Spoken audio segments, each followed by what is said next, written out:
With a big line, with a big line. Big All line. Hey. All right. Gotta copy of agenda. Oh, yeah, you can take.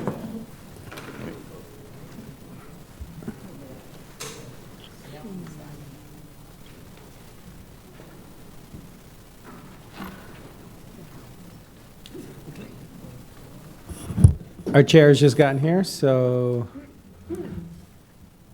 he's just picking up some documents, and then he'll call the meeting to I order. apologize, it was a long line out there. Okay.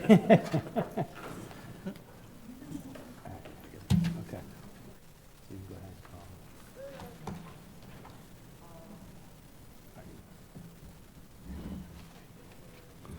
Good morning, everyone. We'd like to call the meeting to order. This is on January 26th, the School District Diversity and Equity Committee. So we're due, start with roll So, call. start the roll call. Hi, good morning. Good morning. Aspira of Florida. IET in Action. Black Chamber of Commerce, Palm Beach County. CARD at FAU, Carrie Whittle. Present. CARD at FAU, Sabrina DeGoges. Present. Coalition for Black Student Achievement, welcome, Dr. Deborah Robinson. Welcome. Compass, Amanda Canetti. Present. Compass, Rex Barnes. District ESC Advisory Committee, Carla Donaldson. District ESC Advisory Committee, Kimberly Spire-O. Present, virtually. Thank you. Division of Blind Services, Cesar Vigo. Present. Economic Council of Palm Beach County, Craig McKenzie. Present virtually. El Sol Jupiter Neighborhood, Suzanne Cordero. For the Children, Reggie Durandis.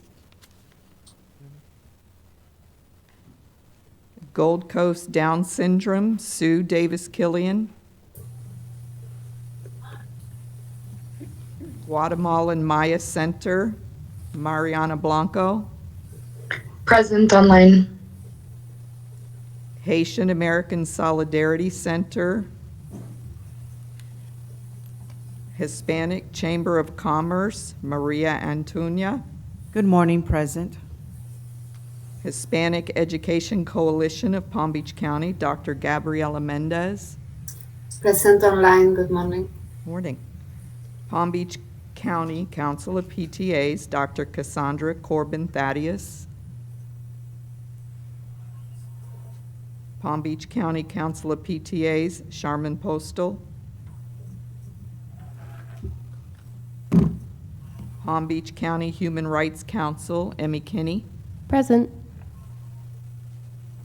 Puerto Rican Hispanic Chamber of Commerce, Juan Pagan. Present, good morning. Puerto Rican Hispanic Chamber of Commerce, Evelyn Vargas. Tri-County Education Committee, Mary Evans. Tri-County Education Committee, Eddie Rhodes. Urban League of Palm Beach County, Terrence Reed. Present virtually. West Palm Beach Chapter of the NAACP, Marcia Guthrie.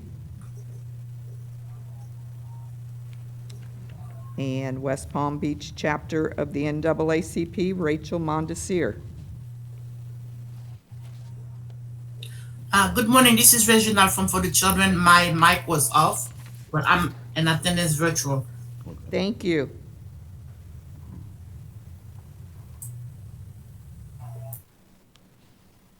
We good? And Suzanne? Oh, Sue Davis Killian. Present. Yeah. Hi, good morning. Sue Davis Killian just entered. Okay. Okay. Minutes. And we're going to move now to the approval of the November minutes. I hope everybody had a chance to read them. Motion for approval. Motion to approve, Maria Antuna. I second that motion, Mariana Blanco. Thank you. We're going to be moving along. For any public comments, you got 2 minutes per speaker, please. So we'd like to start.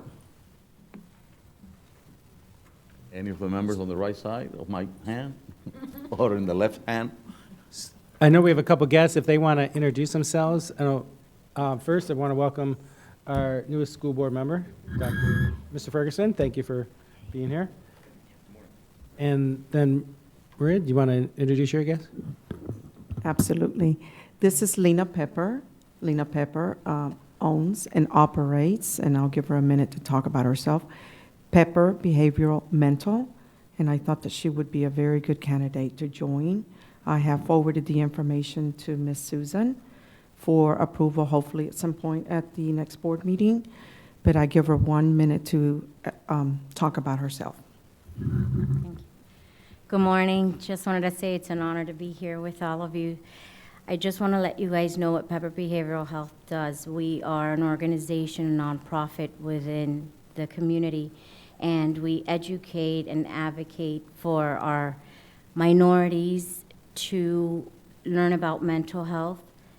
With the whole entire COVID thing that happened, they have no education. We have a lot of our nurses, our children, our parents, everybody suffering with mental health issues, and they don't know where to go for help. They're doing a lot of the things on Zoom, and it's not really cutting it for them. So just wanted to let you guys know we are there, and we want to educate our community. We want to be able to change the culture in the Hispanic community within the mental health, because it's something that culturally we don't really believe in. So we just want to educate and advocate and let people know that mental health is important, just as your physical health. And that's pretty much me. Lena Pepper, nice to meet you guys. Welcome.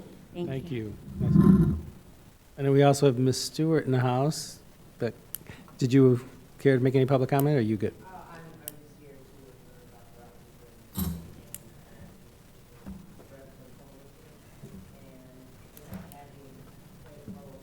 Do you want to come up to a microphone? Okay, you're good? Okay. And Pete Stewart. Pete Stewart, Teaching and Learning, Office of African American, Latino, Holocaust, and Gender Studies. And I think that's all that we have there, Mr. Chair. So we'd like to go to the next item.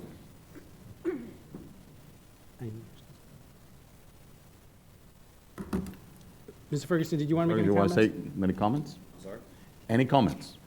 This is my first meeting here. Welcome. I'm happy to be here. Edwin Ferguson, I think you already introduced me to the group, Mr. Oswald, so just here to get up to speed as fast as I can. Welcome to the Magic Kingdom. Thank you. She knows the Magic Kingdom, right? The next item on the agenda will be an update from the Chief of Equity and Wellness, Mr. Keith Eswell, please. Thank you. And again, good morning, Owen. Thank you for being here today. We sent out to you all 2 policies that I'll be talking about under new business. So some of that I'm going to speak to later, but the school board did revise its equity statement. You may have seen some of that. We did send that out due to some feedback that we received from the Commissioner Oliva back in November. Due to that, we also had to make some other revisions to the equity policy and the DDEC policy, which I'll be speaking to under new business. Under the equity policy that you received earlier, the new equity statement is the first part of that written in red. So if you're not familiar, it's also there. It is posted on our website. But again, I'll be speaking more to that later in my other comments. Also, just want to remind everybody that the school effectiveness questionnaire is out. So if you know students, parents, and or staff members, to please complete that. We really want to have a high return rate on our school effectiveness questionnaire. As most of you know, That really informs us around the culture and climate issues on each of our school campuses. So it's really critical that we get that information back. So from the parent groups, tends to be our lowest participation rates. So if you know parents, to please go on. There's links on our webpage to complete those. Students will be rolling out this week to complete. So please, again, really want to get those back. Due to a number of topics to discuss under new business, I'm going to keep my updates short because we do have some guests here to talk about the master board.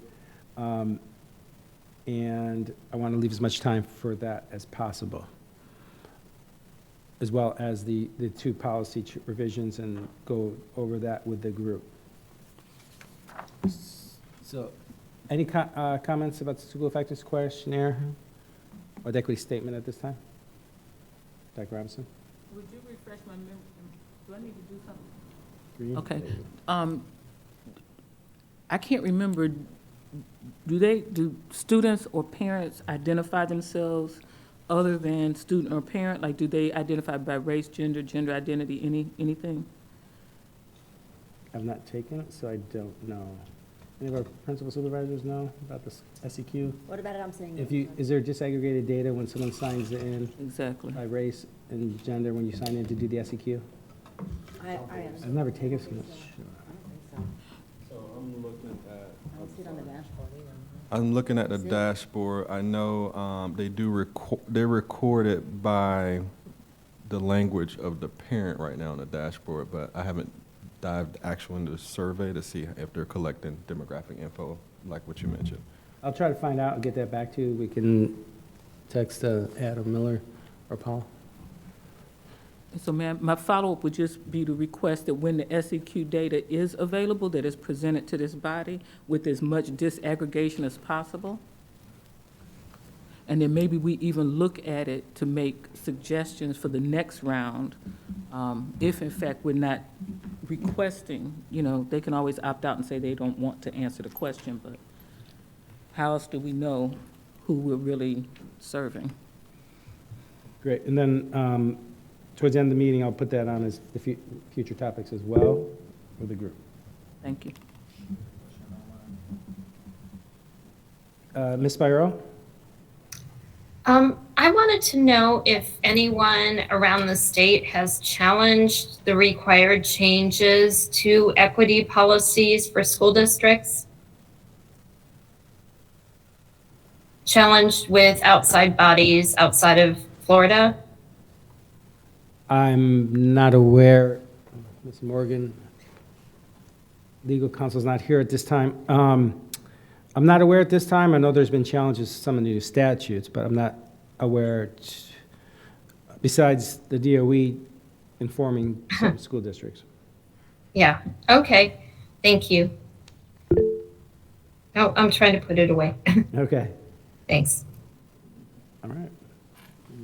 Okay, so we go on the next. So the next item of the agenda, we're going to do the update from subcommittee on district trainings. Mr. Kerry Whittle, or any other representative. Thank you so much. Unfortunately, the subcommittee wasn't able to meet today because we weren't able to obtain a quorum. However, the subcommittee is looking to look at the information on bullying presented at the last meeting, and also the meeting, today's information on the master board analysis, to see how we could further support the school district with further dive into any of the concerns, or be able to support with any of their master board schedules on bullying. So as of right now, we don't have any further information because, like I said, we weren't able to meet today. Thank you. Excuse Thank me. you. We have two hands. We have Charmaine Postal, and then. We have two hands, please. Chairman Postal. Good morning. I'm about to walk into this to the meeting in person. I'm having computer issues, but I was trying to raise it much earlier to answer that question. It only asks for, to Dr. Robinson's point, it only asks for, in completing the survey, it only asks for English Brazilian, Portuguese, Haitian Creole, or Latin America, your preferred language to take the survey. It does not ask for your race. Okay, thank you. You're welcome. You have Kimberly Spiral, then We, Dr. Mendez. we have another hand. Yeah, we have Ms. Spiro and then Dr. Mendez. I just wanted to propose, we decided in the subcommittee to meet at 8:30 when we were taking on the almost impossible task of having to review a huge number of trainings. But now that we're not doing that, would we consider making it 9 a.m. to 10 a.m.? And I'm open to other thoughts on that.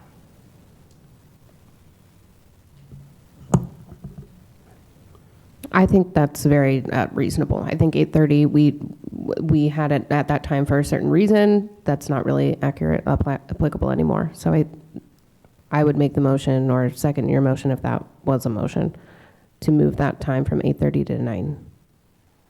I'm not sure if we need to make a motion on that, but I wanted to raise it since unfortunately I wasn't able to make it at 8:30. Any other comments? Did you want to make it? Do we need a motion for that and to do it for next time? Okay. I make a motion to move the DDEC training subcommittee from 8:30 a.m. to 9 o'clock a.m. I second. Motion is approved. No, we got it. So, well, got a vote? All in favor? Voting? All in favor? All in favor? All in favor? Aye. Aye. Aye. Aye. Aye. Aye. Thank you. Any opposed? Any person opposed? Thank you. The motion is approved. Thank you. We have another hand, Dr. Mendez. Dr. Mendez, you have your hand up? Yes, thank you. Good morning. I have a question. I'm looking at the agenda and it looks like we already went to the third item, the item on subcommittees. I am under the impression that we didn't get to discuss the policies. And I wonder if we can go back to that because, I mean, this is diversity and equity policies and this is our committee. And I think, first of all, I'd like to know how these new definitions and new statements were created. And I don't remember this committee to being invited to participate in the changes or to at least review them. I don't know if I missed the memo or it didn't happen. And if it didn't happen, then my question is, what's the purpose of this committee? So you didn't miss it. It's under new business. If you see the agenda, Okay. it's listed under new business where I'm going to provide the updates and the recommendations coming forward based on the Department of Education. Okay, thank you. Thank you. So we move, the next one is on unfinished business? No, it'll come under new business. So we're gonna go to new business. I'm gonna start with the revision of equity and policy with Mr. Keith Heswell. So actually, I'm going to, Mr. Chair, start with the master board. We have three, what? You talking to me? So we have three of our principal supervisors here to talk about the master board. We've had some conversations in this group in the past about master board really working towards eliminating any of the gaps that we have in high order questions, in particular by subgroups of students. So I'd like to introduce, we have with us Dr. Hepburn, Dr. Summer, and Dr. Wyatt, or is it Ms. Wyatt? Ms. Wyatt, okay. Three principal supervisors that are with us today who will be running through presentation. And I think we have it up here. So I'll turn it over to you all to walk through your presentation. Yeah, want to, the clicker.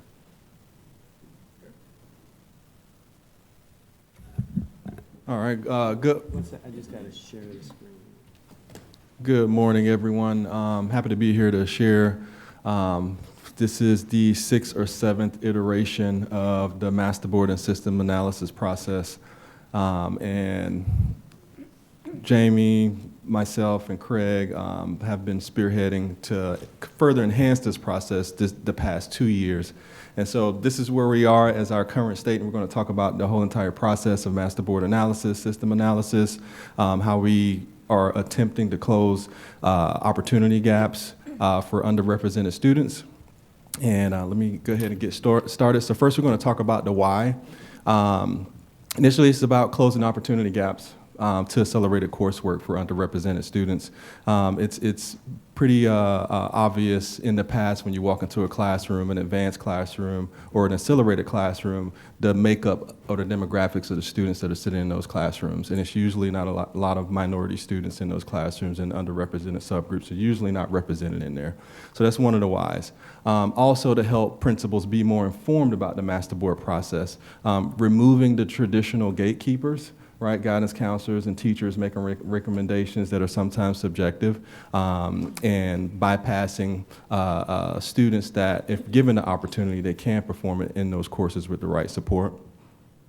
In addition to acceleration, we want to make sure that school leaders are using an equity lens when looking at the total systems that make up a school. So as they are making decisions about not just accelerated coursework, but about how we provide services for students, or how we operate our positive supports, or how we do intervention, or how we place teachers in front of children. We want to make sure that there's always an equity lens, and that equity is embedded in every system within our school.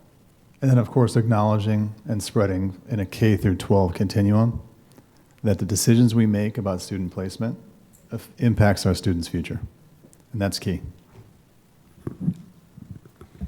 So a few years ago, we started to do a little bit of work around at the elementary level, realizing that the math track for students really starts in the elementary school, that there was a large push at the secondary level to get students into advanced coursework in the math department, because that was really a great trajectory into the college application. And we realized that we cannot start this at the middle school. So hence came along the Accelerated Math Plan, which is another word for that at the elementary school is AMP. AMP is an opportunity to open the gates again and provide more opportunity at the elementary level to help students become more successful going into middle school, entering into an advanced course. Outside of the fact that we know that the research tells that participation in accelerated math programs is associated with higher levels of proficiency and rigorous coursework is good, again, thinking about gatekeeping, we really wanted to take a deeper look at who was being provided that opportunity down at the elementary level to be included in this program. This program opens the door to taking Algebra 1 as early as 6th and 7th grade, which then begins that trajectory.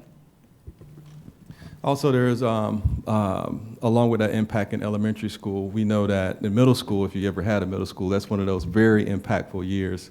Got one that just left and got one coming back into middle school in a couple of years. And it's, they're truly in the middle. So ensuring that our students are exposed to accelerated opportunities at that age range and within those grades are going to ensure that they have opportunities in high school to engage in rigorous curriculum, AP, ACE, IB, with successful outcomes.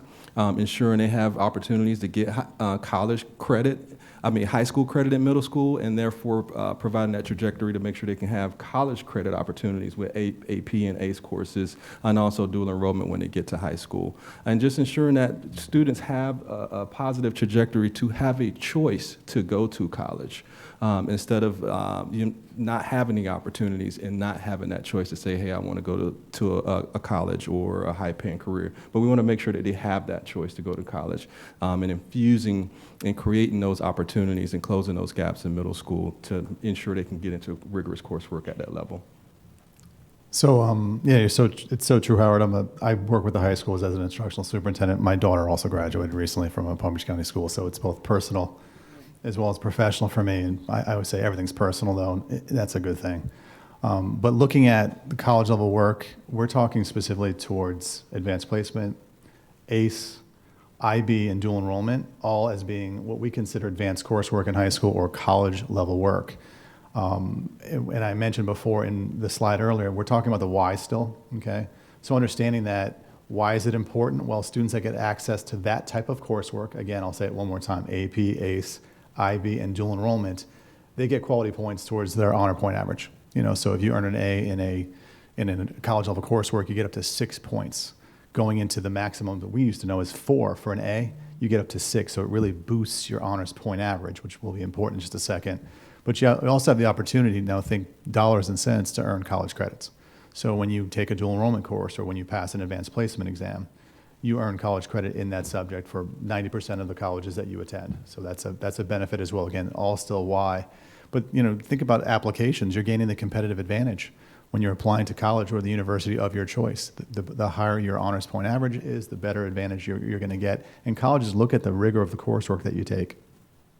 Also scholarships, which is really a passion of ours as well, because speaking of dollars and cents, with both IB as well as Cambridge ACE, they have diploma options to where if we provide students with the proper schedule and they pass the appropriate exams, they qualify for a Bright Futures Scholarship. That's linked in our presentation, but Florida Bright Futures provides, you know, in many cases, full tuition for Florida State schools, which, as you can imagine, is very, very important to many of our families.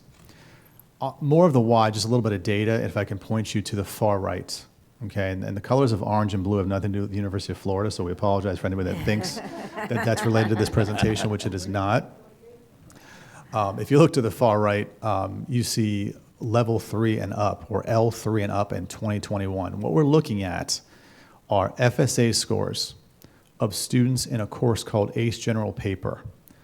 And the kids all the way to the right, there's 2 bars, one blue and one orange, okay?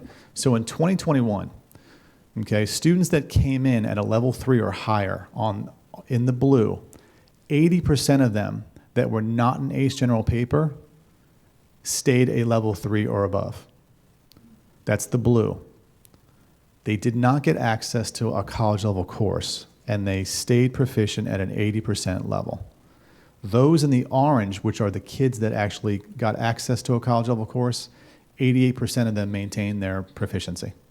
What that is showing is that when we provide access to students to an advanced level course, the example we're using is ACE General Paper and the reading FSA, they maintain their proficiency at a much higher level, 8%. To the left, there's 2 more bars. You see a bigger gap. What that is, if you can't see it, it's level 1 and 2 students. So the level 1 and 2 students that did not get access, that's the blue. Now, they didn't start off proficient, you know, so you can understand why the number's a little bit low, but think about that. Only 13% of those level 1s and 2s that were not in ACE General Paper, which means they were sitting in English 1 or English 2, which we call regular or even honors, okay? Only 13% of those students raised to proficiency. However, if they were provided access to ACE General Paper, which is a college level course, those level 1s and 2s reached proficiency, 30% of them, which for us is a big success. So as we go through the process, which we're not at, we're still at the why, we're trying to paint the picture as this is another reason why we give access to coursework, because it also benefits them on the test. And again, we use that as a graduation requirement, the FSA in high school. So we're really shifting our mindset from just exposure to the class. Yeah, okay, so getting an ACE General Paper is really good, but just a little bit more on the IB and ACE diplomas.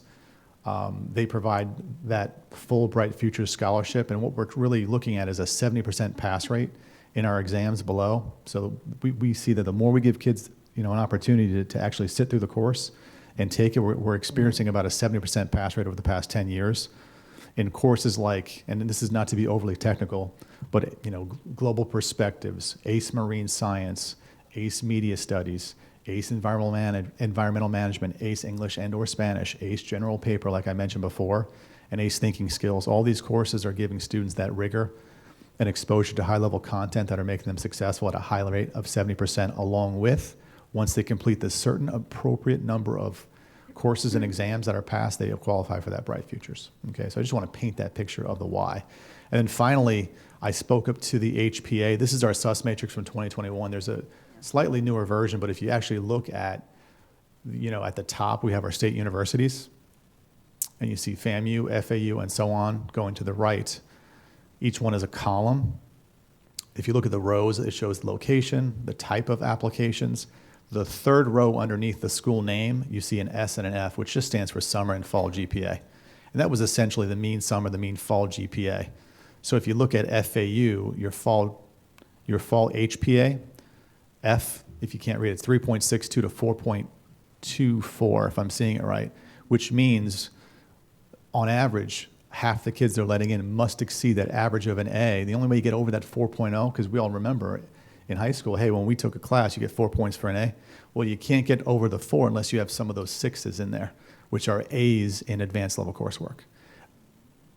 So want to paint that picture as to why it's so important for us to give kids access to the course. So that's our why. So we're going to move into the how, the processes that we use to ensure that we're opening more doors for kids and supporting teachers and supporting students to make sure students have those successful outcomes. So we're going to talk a little bit about our run of show, which is pretty much our time and task timeline of when things should be done and how they should be done. The templates that we used to go through our master board analysis. We are in our master board analysis season where we're meeting with school leadership teams to reflect about last year's master board, talk about their current state and where we want to be next year as far as some goals to continue to open those doors and support teachers and students to make it happen. Some of our tracking tools to make sure we stay on task.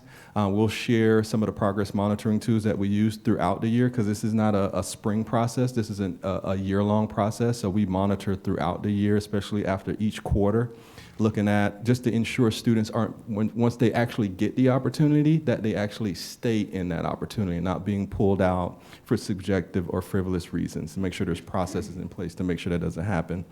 We'll talk about the teacher PYG, about the annual yearly growth to make sure the right teachers are in front of the right students, and also talk about how we engage parents in this process. So this is the secondary run of show, pretty much time and task. And we're in that process right now, pretty much notifying principals, hey, master board analysis coming up, here are all your resources, here are all your tools, and we'll get into the template in a minute. And so we're having those meetings as we speak amongst all of the principal supervisors in the district.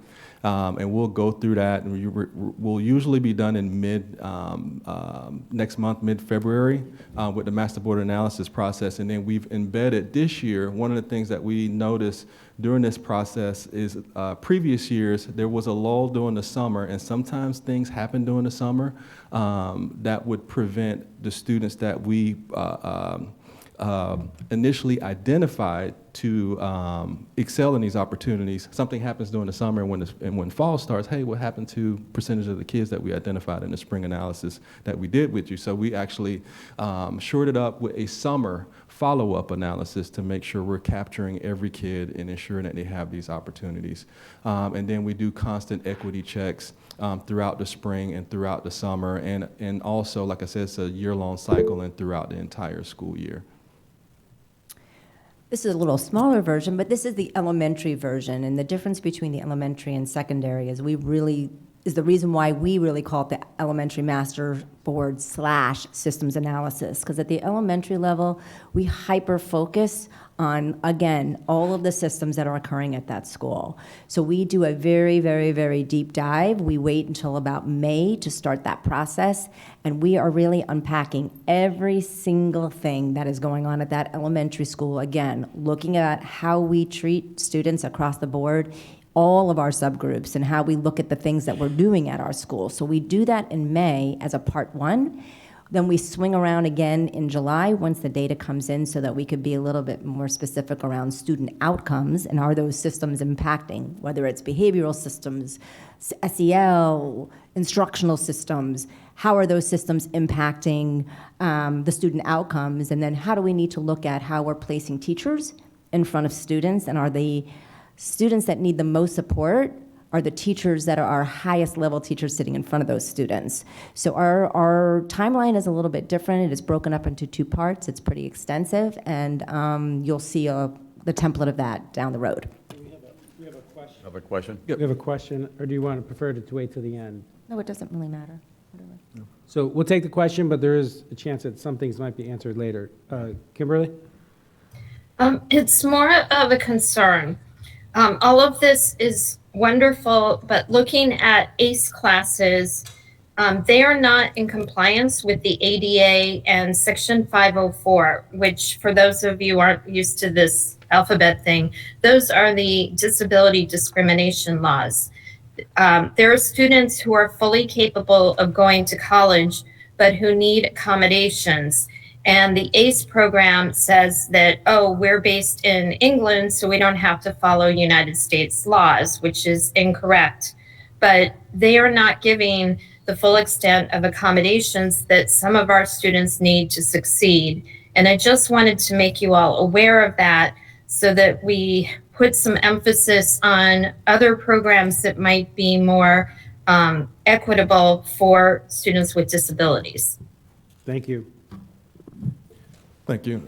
So this is the secondary school template for master board analysis. Depending on the level, middle or high school, it could range from 20 slides to 30 plus slides. So we just picked a few slides just to kind of give you the concept around this master board analysis. So like I said, this is like the 6th or 7th iteration of this whole process. When we first started, it was the principal supervisors and a whiteboard and a marker and sticky notes, and we were analyzing all the data. We were pulling all the data and going over this with principals, and we was like, hey, there's no ownership because we're doing all the work.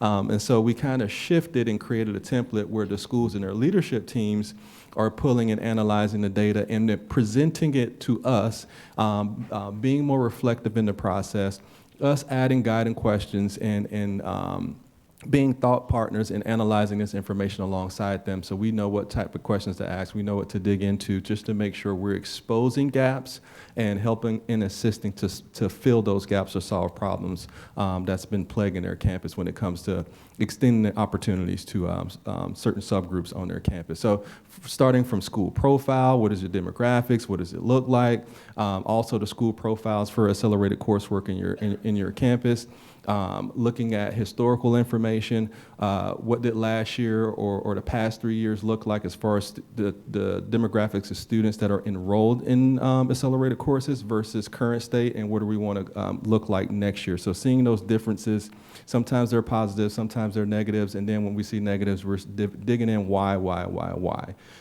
Is it an instructional issue? Do you have a gatekeeper in your student services office? Do you have a gatekeeper in your administration? Sometimes that gatekeeper may simply be the principal or even assistant principal. So really peeling back that onion and trying to solve those problems to continue to offer better opportunities, but also piggybacking that with ensuring that we're putting the right supports in the classes for the students and also some of the supplementary things, but we like to shore up the core instruction first. And also, most importantly, ensuring that the instructors get the right support that they need to address the needs of students that they may not be familiar with, because especially for some of our veteran teachers, the makeup of a classroom has changed for them over the past few years because of this process. So we want to make sure they're well equipped to meet the needs of those new students that they're sending in their classroom. Anything to add to that, Craig? Well done, Howard. The only thing I would add is I just want to frame, maybe tie together the run of show with the template that we've got, is for everyone to understand the timeline a little bit better. Is reason why we have these meetings now is because we're in planning mode for FY24, believe it or not, because we've got to figure out what our budgets look like, who we've got to hire, who we have to send to training. But more importantly, when it comes to the data, which we really want to analyze by different subgroups to shrink those gaps and different levels of students, and to to find the appropriate settings for every kid, it takes some time. So I just want to make that connection. But when it comes to the data part, we need to look back before we can start looking forward. And that's the important part. So we're analyzing all of our data so we can make those informed decisions going into next school year. And then the last part was just, we've added that component, same thing where the summertime check will be just that. Hey, before the school year starts, are we exactly where we need to be? So the elementary template looks a bit different. Again, to piggyback on Howard, it's had like 6 iterations, but because you know better, you do better each year, and we keep doing a little bit better each year. And so ours has a ton of guiding questions that our school leaders and our leadership teams are able to take a look at. Principal supervisors come in and support the process and are really asking hard questions. So there's really no place to hide, right? The data is really specific and telling. And so each year what we're looking is to see that each school is really not just reflecting in their own teams, but they're making changes. They're making changes that we see in the data. We're making changes that we see in their systems. We talked about ESE students. There's a lot of guiding questions about the supports that they're getting. Within the template, there is the dashboards are all connected into the template. We look at the equity dashboard, which you're going to take a look at in a few slides. Course recommendations, which we're also going to review. You can see this is only 2 pages of it, but it really is extensive, and it's not meant to burden, but it's really meant to reflect, know better, do better each year. And again, swinging, like kind of what Craig said, swinging back in the summer to see that we talked about it, we reflected, but did we really make the changes in moving into the following school year? And this is one of the secondary tracking tools. So this is the tracking tool that's actually put together by FTE, specifying specific dates that tasks should be done to ensure that every student has a schedule by May. So we're in that process. The first thing you see is checking off the box for master board analysis meetings, ensuring that their course offerings and course selection sheets are out with specific course pathways to allow students to have some empowerment in choosing their pathways with their parents. And then course requests are in our systems, in our student management system, and so forth up to that first run of the master schedule in late May. And once they do that first run, we come back and we do our own analysis. We have certain reports that we'll pull out of SIS as what we call an equity check, ensuring that what we said we were going to do in the spring has actually come to fruition in course schedules, and then doing another deep dive after July to make sure that those course schedules are solidified.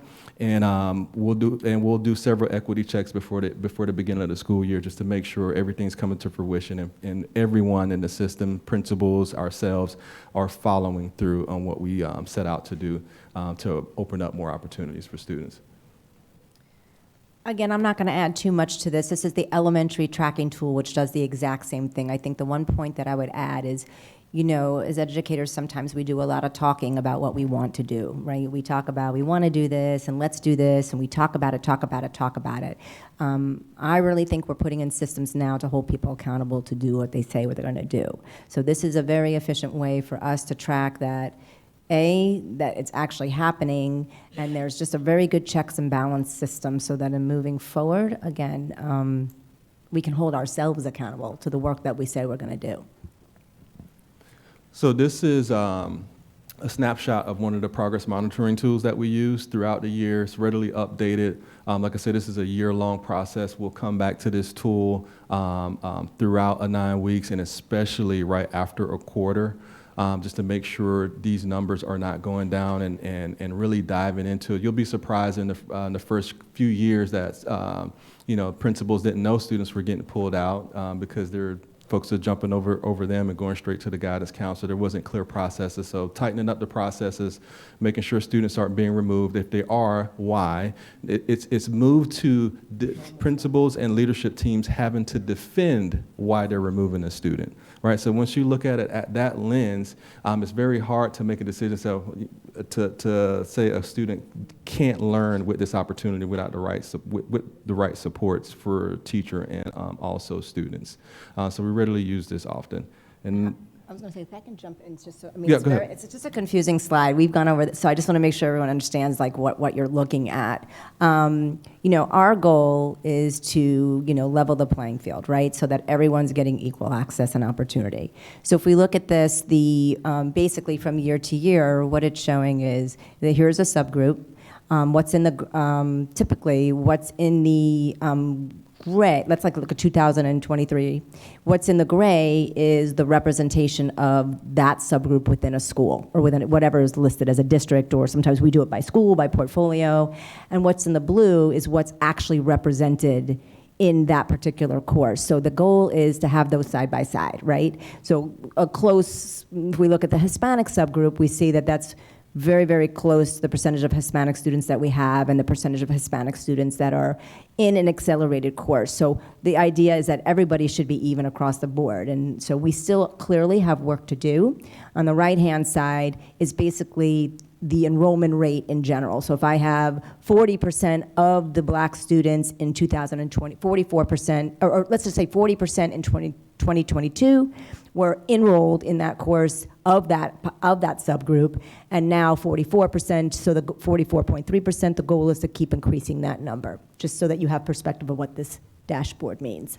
And if you look at the bottom left, we can review the data by specific courses, by specific subgroups, ELL, free and reduced lunch, Haitian races, ESE, and specific grade levels, and by specific gender. So we have a lot of data that we can pull to make meaning of, just to make sure we're holding folks accountable for what we're trying to do.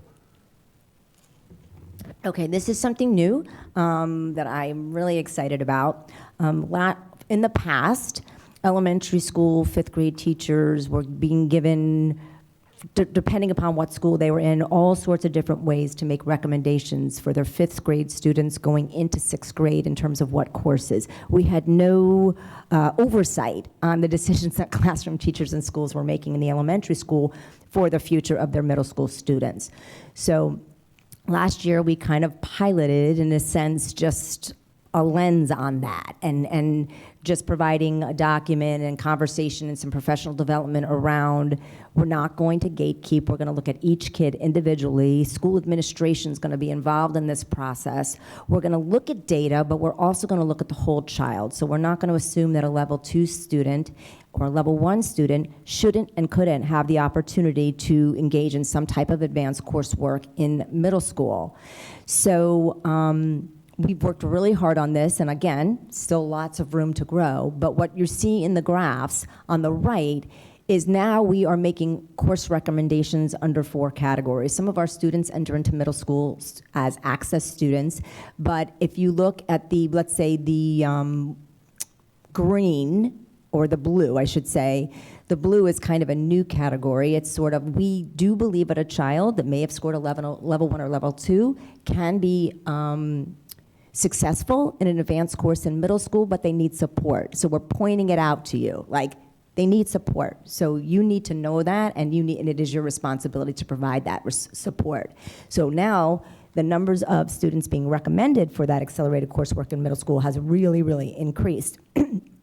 The green is just basic recommendation for advanced coursework, and again, we can sort this by race, by students with disabilities, et cetera, et cetera. And if you look again at the left, that kind of tells you the percentage of that subgroup that was recommended for an advanced course, and it's the same concept, right?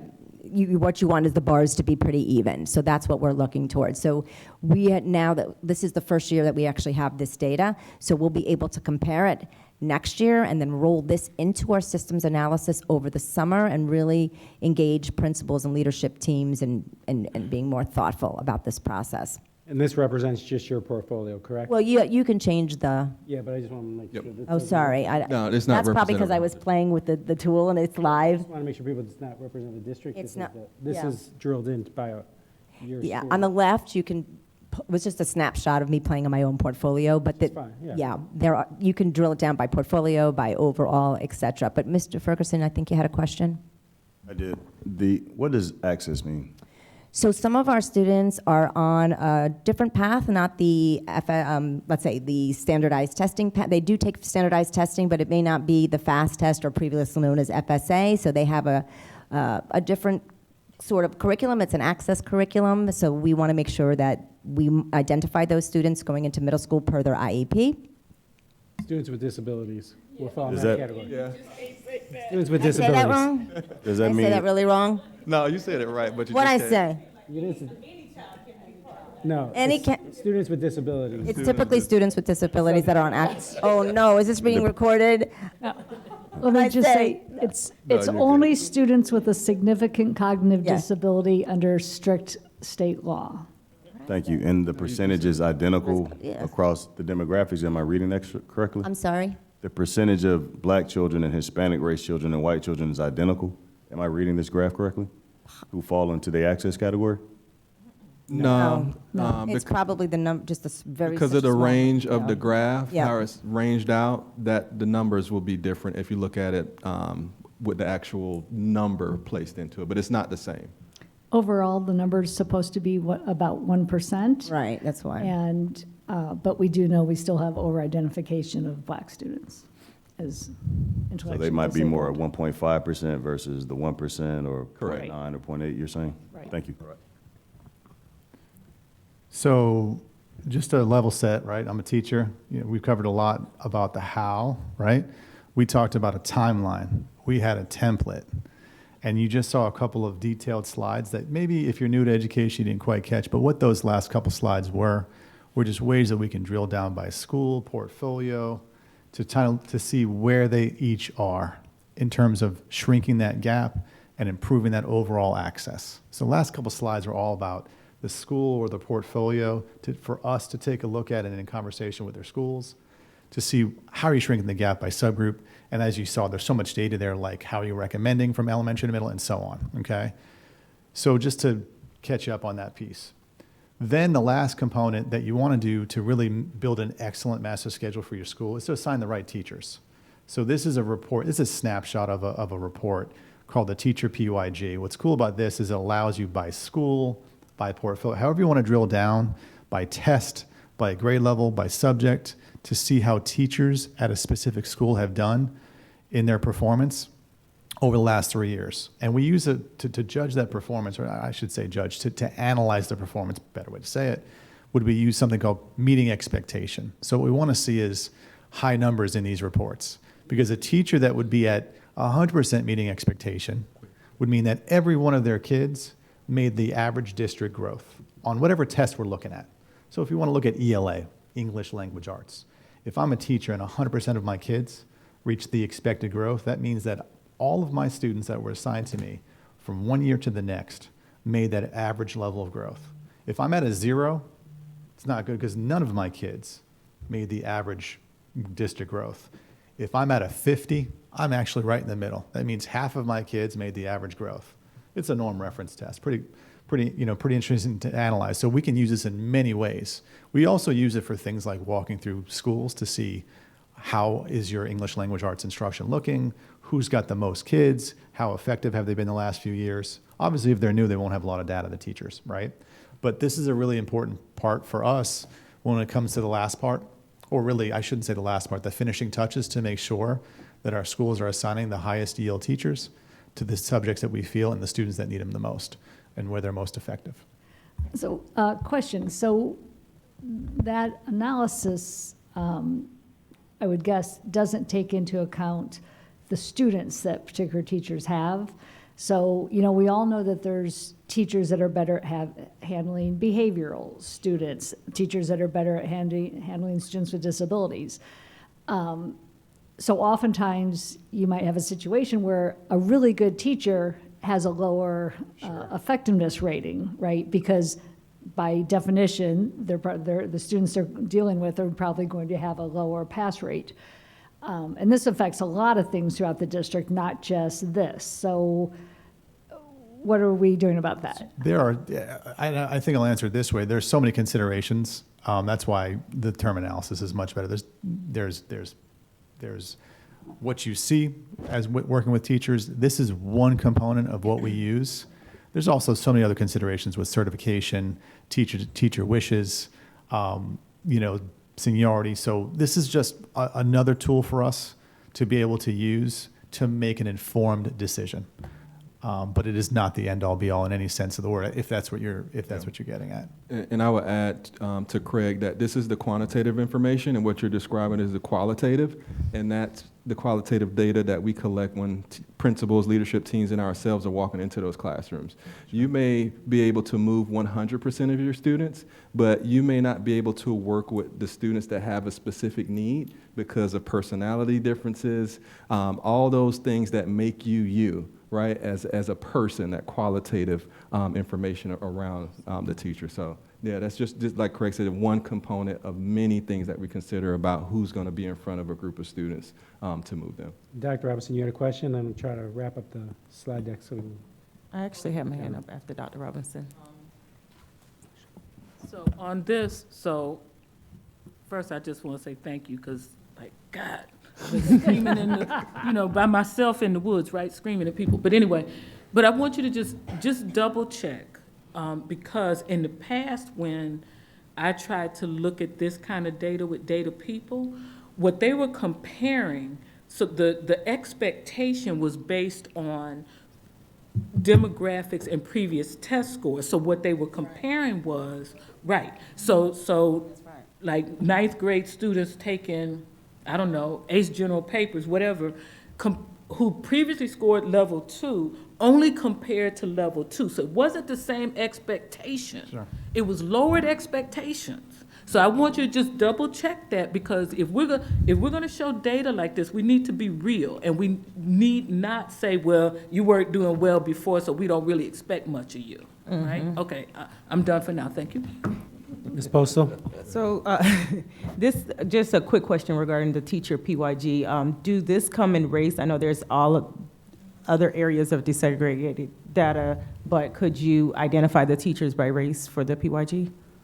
Identify the teacher by race? Currently, do you have the ability to, or are you currently? I'm pretty sure Paul and Adam's team probably. That'll be a question for them. Yeah, probably how they collect the data. Yeah. They can, but they don't. Okay. Okay, because I would like to see, and we don't need to know the teachers, but I would like to see this. I would like to at least, or recommend that this a deeper dive by the subcommittee on this. But I would love to see this data or a fraction of this or variation of this teacher PYG by school by race. And that is a request. And the other question that I had was, with the course selection sheets and the pathways, secondary, for secondary school, when is the current deadline, and can we get a copy of those course selection sheets? And that can be done by email. That I don't think that's necessary for another meeting for those course selection sheets. I think the deadline for Spring break. Spring break, yeah, right before spring break. Okay. Yep, and I think we have a request for that information already, so. The idea would be kind of before spring break, because typically the thought process, and we've had galore of meetings in the past regarding these the selection sheets. They're not consistent throughout the district, and one of the asks was, is that going to be something from the top down, or are we going to continuously leave it to each individual schools? And the reason being, some course selection sheets have descriptions and the expectations, some do not. Some require teacher signatures, some require administration signatures. So what is going to be the expectation from the district for all course selection sheets prior to spring break and prior to they go out FY23? We'll take that back, and we'll get Mr. Tierney and others around the current state first. Thank you. Yep. I'll follow up offline. All right, so last two, oh, sorry. No, that's okay. I just had one quick question. I know you gave a snapshot, and I know, it's a lot to put out a lot of different information. And you gave a snapshot of one particular part of the county data. Would you, could you just give an overview as to how is that particular snapshot representative of the entire school district population, as far as the racial makeup, students with disabilities, and, because it's the, okay, maybe you have it, I'm not sure. Yeah, so I think these last two slides will probably be representative of the questions you're. Yeah, it's those that are in the programs, those, not in the programs by race, by. So we can send as a follow-up, Ms. Widow, we can send as a follow-up some of those if it's not covered. Sure. Yep, so let me explain the last two. This one is for accelerated enrollment for the last 4 years per subgroup. It's super small. I can't, on there, yes. and I have good vision. That's real small. Well, tell us what it say. So pretty much, there's each block of a bar graph represents a subgroup, and the blue line is FY20, orange is FY21, gray is FY22, and yellow or mustard is the current school year. So I know for sure the last. Black, white, Hispanic. Okay, that's what. Black, white, Hispanic, and then I'm struggling to read the last one. And I think the last two are free or reduced lunch, and then the last one is students with disabilities. That's correct. I'll read it. It's Black, Hispanic, Yeah, it's a white. white, ELL, which is our ESOL students, FRL, free reduced lunch, SWD, which is ESE, students with disabilities. Yeah. So we're showing progression each year. Like Jamie said earlier, do we still have work to do? Of course. We're always analyzing, reflecting to see what we can do better, to add better systems within the process, to make sure we're continuing to open doors, but also making sure that we're providing support for teachers and students to make sure they have successful outcomes when they do get these opportunities. And this is the high school, that's showing the same type of data also. And so this is representative of the entire school district.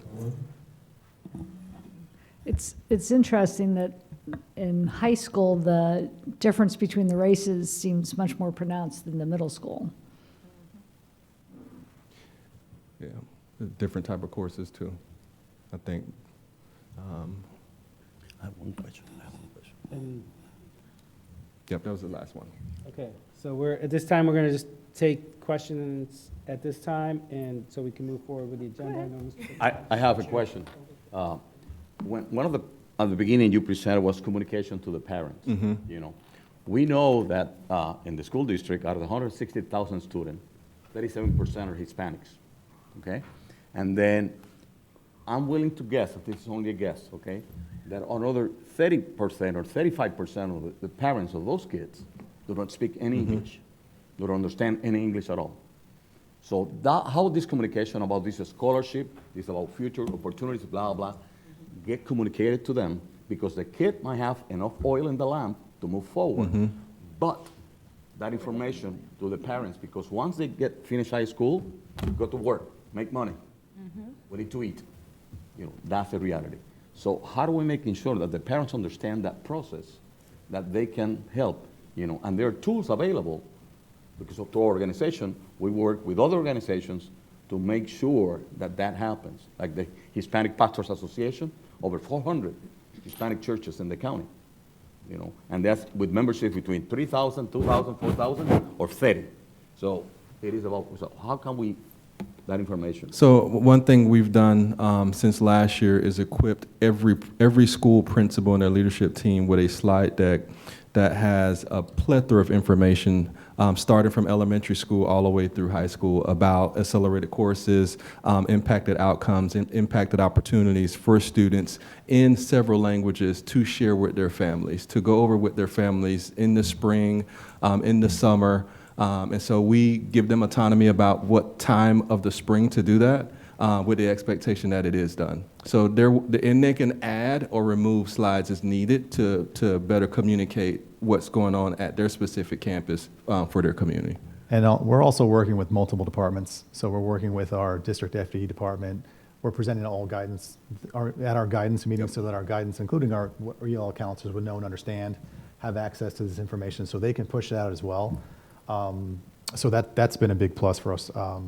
We've also met with research and eval, every single department that would touch this choice department, so that those process multicultural. So that would support that. Plus, every school the expectation is that they have an evening, and each school should be catering to the unique needs of their community to be able to have an evening where they host, plus an outreach program, whether, just like you said, where they're reaching out to their individual communities, including churches. Okay, I think. This is on the master board subject, but a little sidetrack. When you're looking at, specifically for elementary, when you're looking at the master board analysis, and as you know, one of those questions on there was the service delivery for ESE and ELL. So would it raise a red flag if all the ESE services were pull out? or most? Yes, there's lots of red flags that come out of these master board meetings, the systems, lots of them, and that's why we do them, so that we can ask questions. Why would your school look like that? Why? We drill down, we do root cause analysis. So yes, this is to find out things that we may not have known otherwise. So All yes. To eliminate any of the human behavior, gatekeeping, and Right. things like that, Well, I imagine they would say because all the students' IEPs have pullout. But of course, the students' IEPs have pullout because that's all they offer. But then that alerts us, like you said, that's a red flag for us to work with their teams in terms of how they're, I'm not going to say too much, I don't want to say anything wrong again, but it allows us to have the conversations. Okay, thank you. Other questions? Dr. Robinson?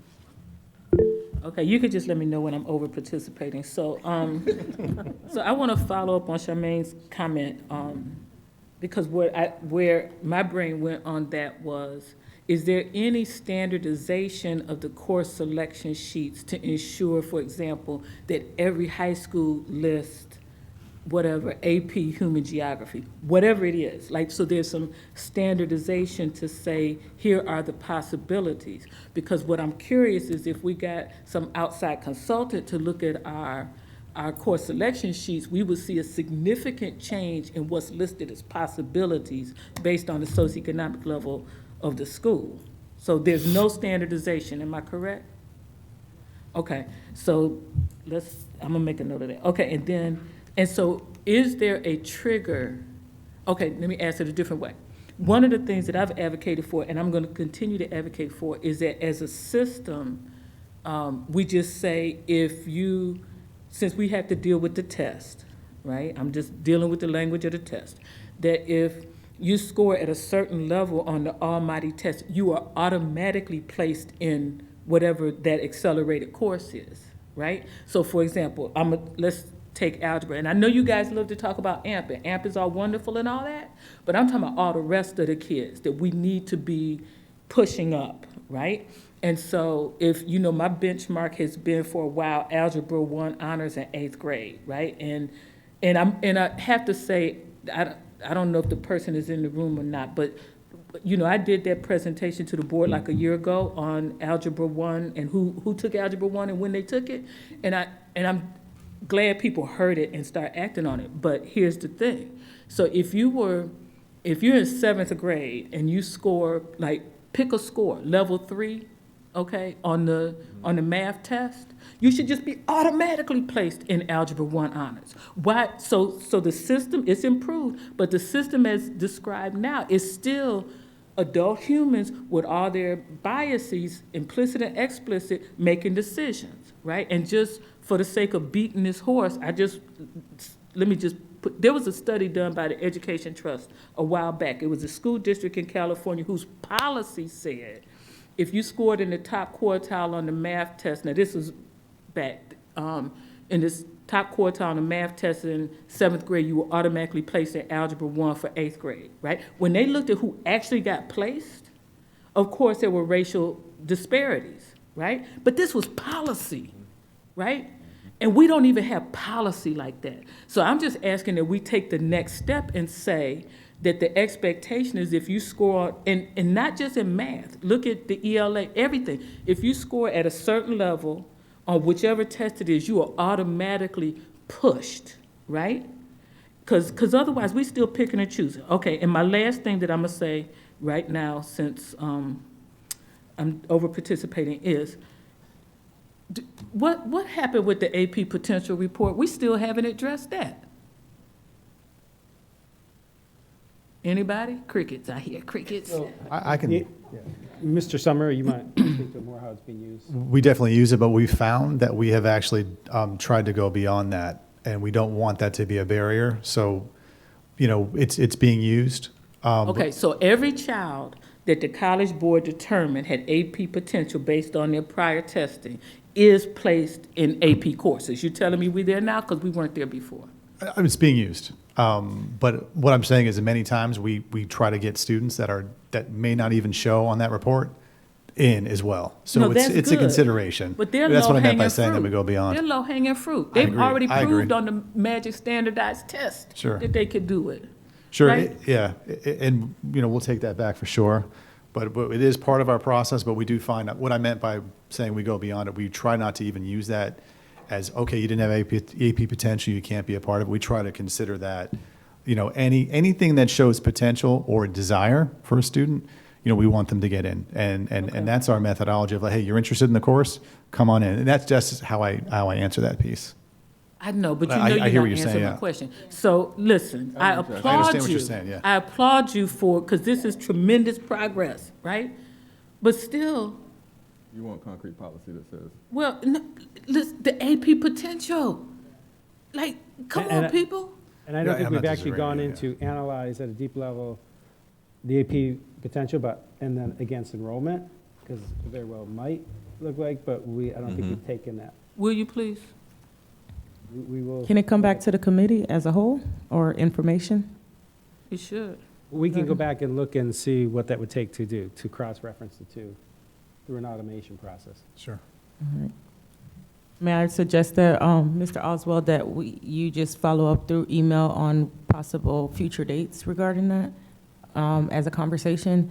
And in the interest of time and the heated conversation or the next item on the agenda, first I say thank you. It was a great presentation. Mr. Summers, Ms. Wyatt, and Mr. Hepburn, Dr. Hepburn, I'm sorry, and Dr. Summers.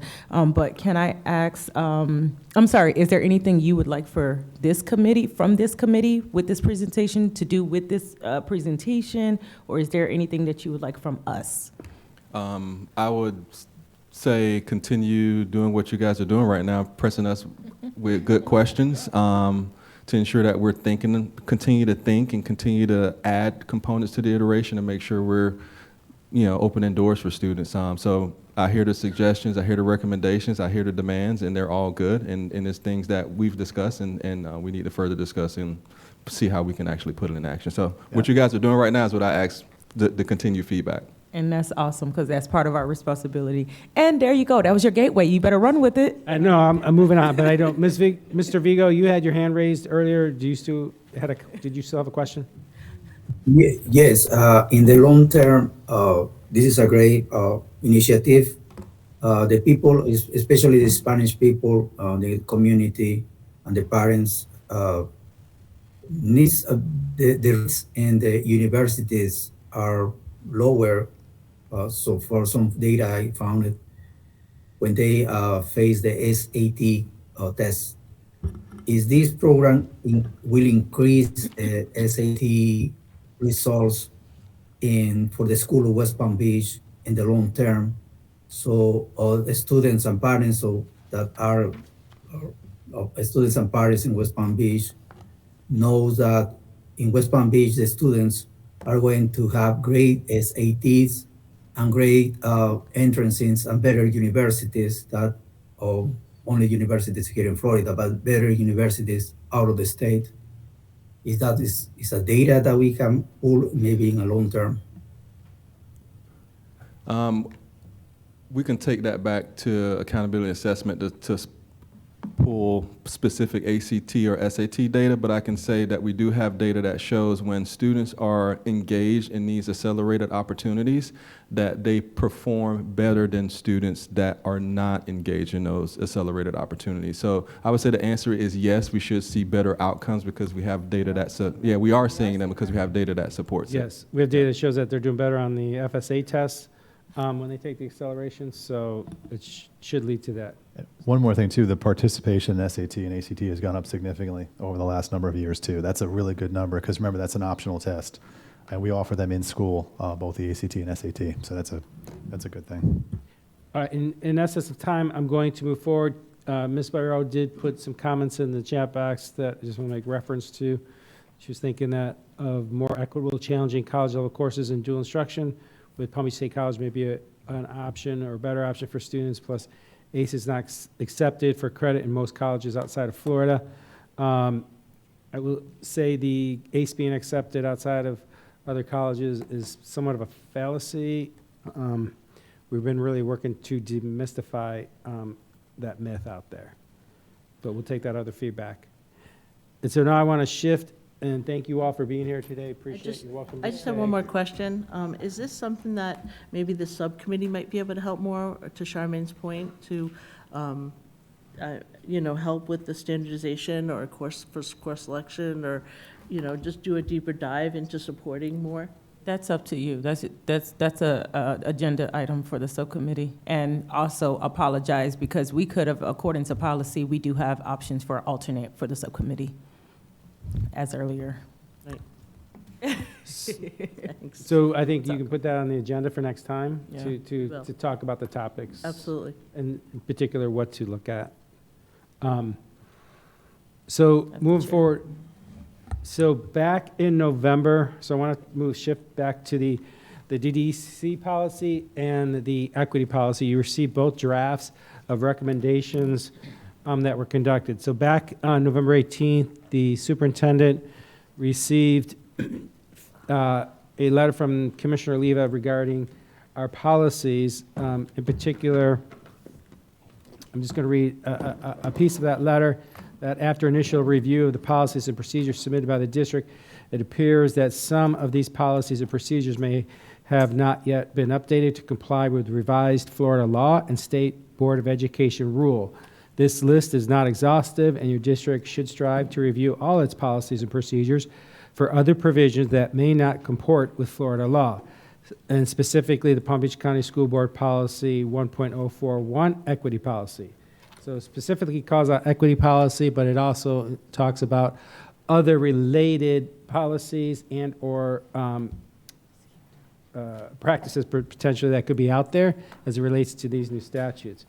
So therefore, working with our legal counsel, and I do want to welcome our general counsel, Bernard, who's also with us today, worked closely to give counsel to our school board members regarding the contents of this letter. There was a meeting that was held with the school board where they revised their equity statement. We started at that time. Also, what was happening simultaneously, if you recall, we've been spending a lot of time on the DDEC policy about the new representations of particular groups. That was withdrawn and postponed till we had time to analyze and look at the feedback that we received from the DOE to make sure that we didn't have to make other changes before moving that forward. So fast forward, the board took the steps to revise its statement. And again, we did add and remove language. If you look at the equity policy, so you all should have received an email on this, so there's copies for those who are here. So the equity policy is encompassed also under purpose in policy 1.041, so particular lines 4 through 14. What was stricken was language that was called out that would potentially be in conflict with the new statutory changes. So there you'll see where the school board approved this new statement that, again, is encompassed here. So in addition, as we went through, and I'll stick right now with policy 1.041, we also removed other language, working closely with legal counsel that was concerning based on the new state statutes. In addition, I want to add that as we went through the changes that you see in red and what was stricken, was also submitted to the Florida Department of Education Council, legal counsel, and then we just recently received feedback that they would support our changes based on these recommendations that we will be taking to the board in actually February 1st. So next Wednesday, we'll workshop this with the school board based on these changes in the feedback from the DOE that we went through. I wanted to make note on the second page, lines E on line 60, and what was added, that the district will select and develop. A lot of this came from language that was already approved in other statutes and or DOE rulemaking. will develop, select and develop historically accurate age and development and appropriate instructional materials to allow students to develop an understanding of the ramifications of prejudice, racism, and stereotyping on individual freedoms, and examine what it means to be a responsible and respectful person to the purpose of encouraging tolerance of diversity and a pluralistic society, and for nurturing and protecting democratic values and institutions, to include but not limited to the following. And then you'll see some of the language in lines 72 through 75 were stricken. We revised that in line 76, the civil rights movement to the present to include instruction to expand the knowledge, understanding, and awareness of individuals with disabilities, the history of disability, it should be disability, I'll fix that, the disability rights movement, LGBTQ studies, and the LGBTQ social movement. So although some of these areas that were stricken, we feel that we still have strong language within this policy to comport with new laws that have been put in place. On the policy 1.0971, district diversity and equity, you've seen all of the changes that we were doing around representation. We did add friends of foster children based on board feedback back when we originally workshopped this. But what was changed based on revisions in the new feedback we received from the DOE, line 113, I want to draw your attention to on the second page. We revised that the DC may recommend the implementation of professional development, restricting the language that was there, and added programs that include strategies for educators to prepare students for successful participation in a diverse society. The other changes, I believe, and Ms. Morgan, correct me if I'm wrong, but I think that was the only other change besides that we didn't already go over as with this group in the past. So, I said a lot here, so I know there are some questions that we were having earlier, so at this time, I will, the plan moving forward based on these changes is to workshop this with the board February 1st, that's a week from yesterday. So we will be posting this out on board docs this afternoon, and to then go through the policy development process, which would put, I think March would go for development, and then I think it's April for adoption. And then at that time, we would be able to have the new membership come upon this particular committee as well that we have been working throughout this year, and I think the end of last year, if I recall. So I'll stop at this time to open it up to questions. I guess we're not raising hands or here, through the Ms. chair. Postle? So it's just so much with this, with both of these, right? So, or with this particular policy. And I guess my question is, and I know you read the letter and you said it's on behalf of, or the changes were made due to the letter that you received from the Department of Education. But there are some things that are striked out that I can't fathom when reading the actual statute 1003.42 and understanding history as it is. History is about facts.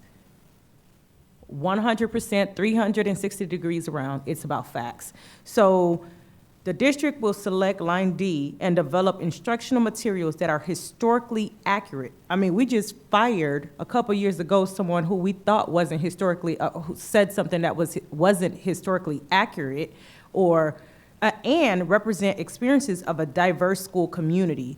So how is that not in alignment with the Department of Education? And that is line D, the second page. Historically accurate. So it was instruction. recaptured, that's what, recaptured in line 60.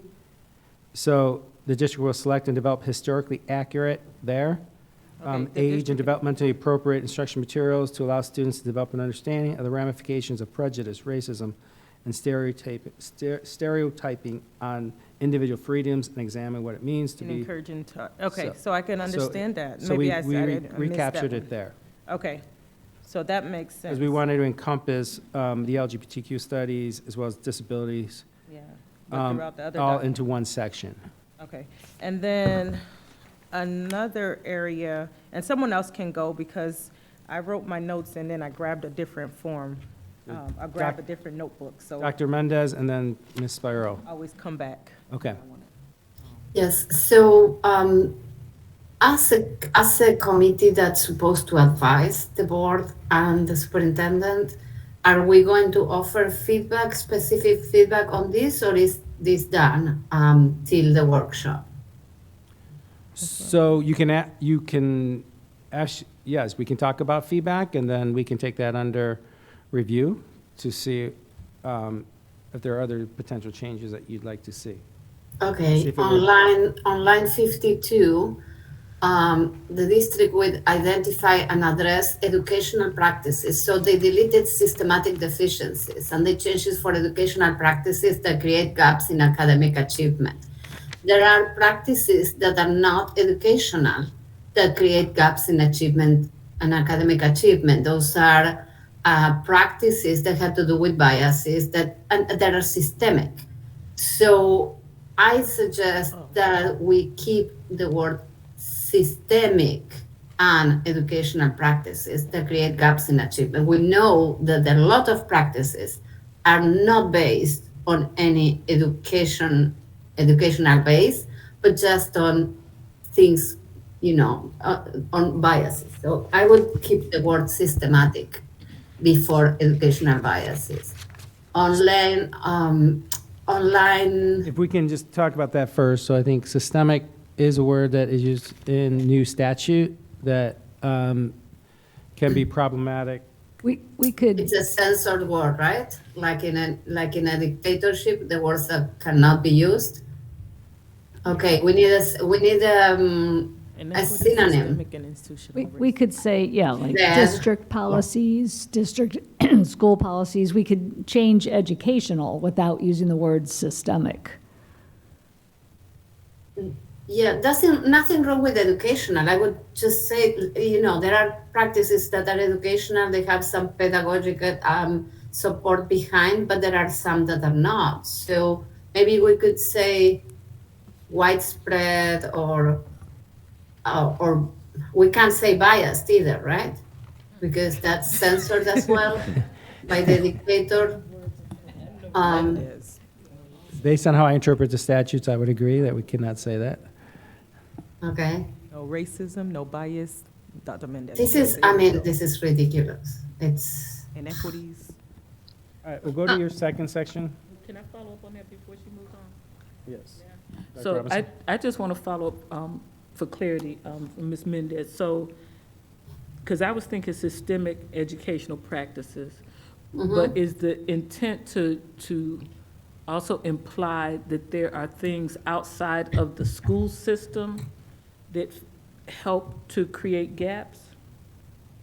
Well, we cannot address that as a district, but we can focus on what happens in the schools, and there are practices in the schools that are not based on knowledge on education, but they're based on biases and they're systematic. The fact that most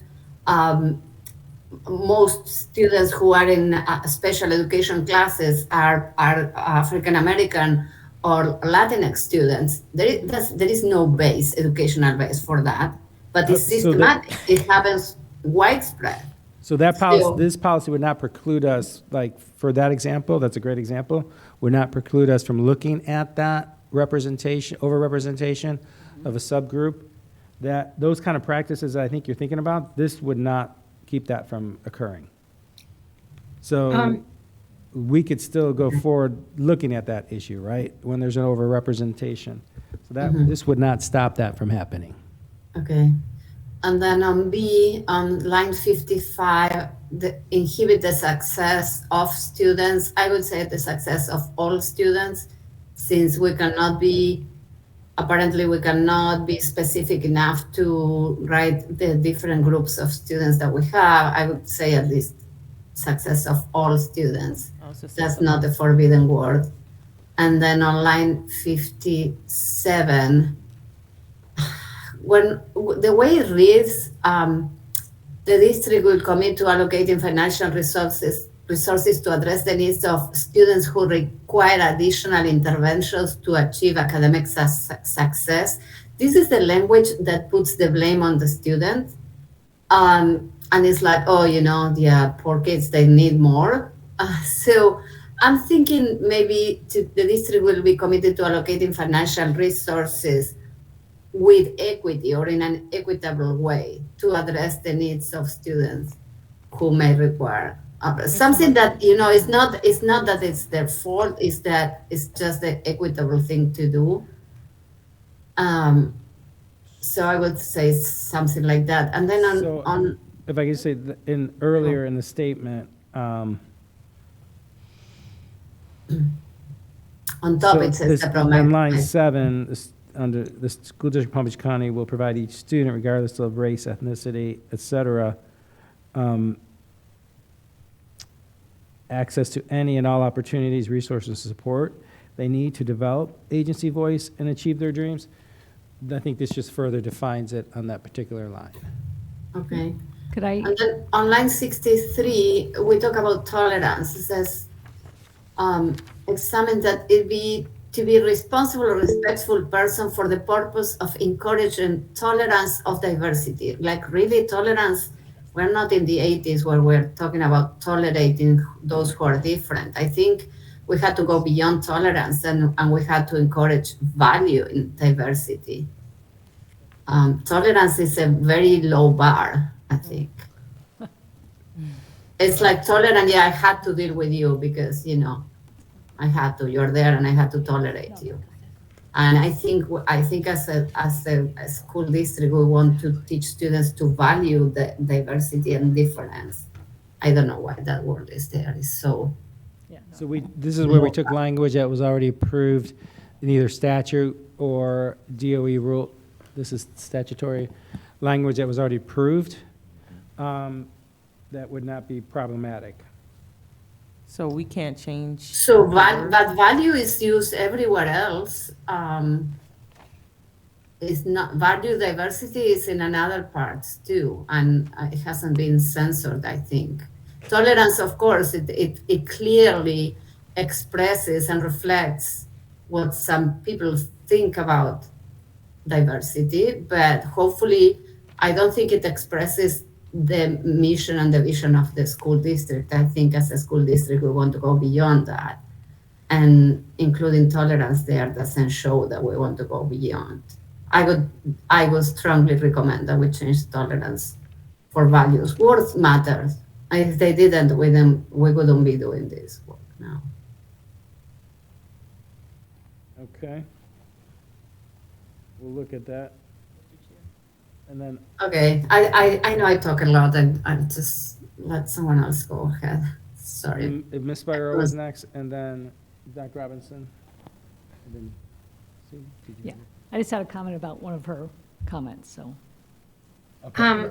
I agree with a lot of what Dr. Mendez said, but I also know that the district has limitations on what it can do. I read in the Palm Beach Post, and you can correct me if I'm wrong, but the state is reviewing our policy and has sent it back a number of times. And I don't think the district has much ability to make changes. And if they do, the state may reject it. So unfortunately, it used to be that the district had a lot of power to do this, and I think that's been taken away. And please correct me if I'm wrong. And then quickly, if any of you have had a chance to read some of the new Florida standards for classes, like I read civics education, I felt that it was kind of pushing Christianity. I felt that it took away a lot of what really is part of civics and what we're supposed to learn, instead of like, don't question authority, follow what your government tells you. It was kind of scary. And then we can go outside of classrooms, or school districts can, in that trying to get parent involvement and engagement, which our district is doing, I've worked in California with districts that provided more extensive nursing services or healthcare services because that was an issue that was preventing students from coming to school. And even the one I read about where they provided laundry services, schools can do some things that will help the education of students who don't have access to a lot of these things, and which are research has shown interfere with students' learning. And I know that the district does a lot along that line. So I think if needed, it can probably do more, and it would probably slip under the radar of the state. But that's all I have to say. Thank you. And Dr. Robinson? Thank you. So, I mean, I'm clear about the purpose of this committee since I helped with the policy, right? So it's with all due respect, it's not our job to say what the school district can and cannot do. It's our job to recommend that they do the best for each of the groups that had been traditionally underserved, right?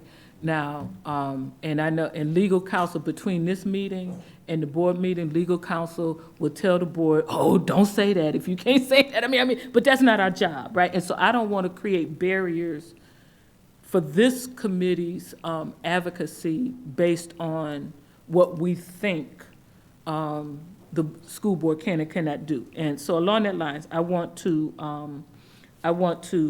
support Dr. Mendez and say that I want to offer a motion that this committee would recommend to the board that on line 63, the word tolerance be changed to value, or Second. valuing, whatever the appropriate grammar is there. Second. There's a motion and second. There's a motion In a second. and a second. So therefore, everybody in favor? Aye. Aye. Motion is approved. Any opposed? Any opposed? Any opposed? I'm going to quickly say that I'm glad that that's the approach that we can take, and that we have that flexibility. And as I said, if anyone would correct me, and I'm so glad that you did. Thank you. May I follow up? I have more, if you don't mind. So first, I note that in this draft policy, the definition of equity appears to be removed. I mean, I didn't read it ahead of time, so I might be. Am I correct? Correct. We went with the equity statement. Yeah. Okay. So, I mean, and I For think purpose. honestly, I think that we need to, on the agendas for these meetings, have the definition of equity. Because I know everybody doesn't have the same operating definition of equity. And so at least in these conversations, we need to agree. I would request that the definition of equity be included in the equity policy again, because it doesn't make sense to not define what you're talking about, right?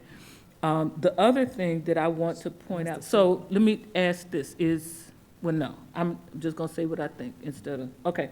So one of the things that happened when the board revised the equity statement was something was removed that I thought was terribly important based upon, several decades of fighting the power, so to speak. So, and that was the statement that said, the school district of Palm Beach County will take ownership for students' academic mastery, emotional intelligence, and social-emotional needs by creating environments where students, families, staff, and communities will develop agency and voice. So I see the agency and voice in here somewhere, but the ownership is gone, right? And so if you just bear with me, let me compare. So years ago, long before I was on the school board, when I was just fighting for the children I gave birth to, I remember speaking to the board and saying, it's not enough for you to throw the ball at the children. It's your job to make sure they catch it. And so for the first time in like 30 years, in this equity statement, the Palm Beach County School Board said, yes, we want to take ownership. It's our job. That's what we get paid for, right? Instead of just like trying and moving these parts over here and see what happens. No. We own this. I thought that was the most important part of that equity statement. And so I would ask that ownership statement be be included in the equity policy. I think that that's what we're saying. I know that's what was on my mind, along with others, when we created this committee, was to work towards equity, meaning great outcomes for all children, and that the school district knew it was their job. That's why you get that check, right? And so, you know, this has been softened.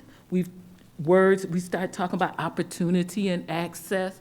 Well, all children already had opportunity and access. You might have to climb Mount Everest or jump over tall buildings, but you could always take accelerated coursework. That's what the system would say. Trust me, I've been dealing with this for decades. I know these people. I shouldn't say these people. I know the system, right?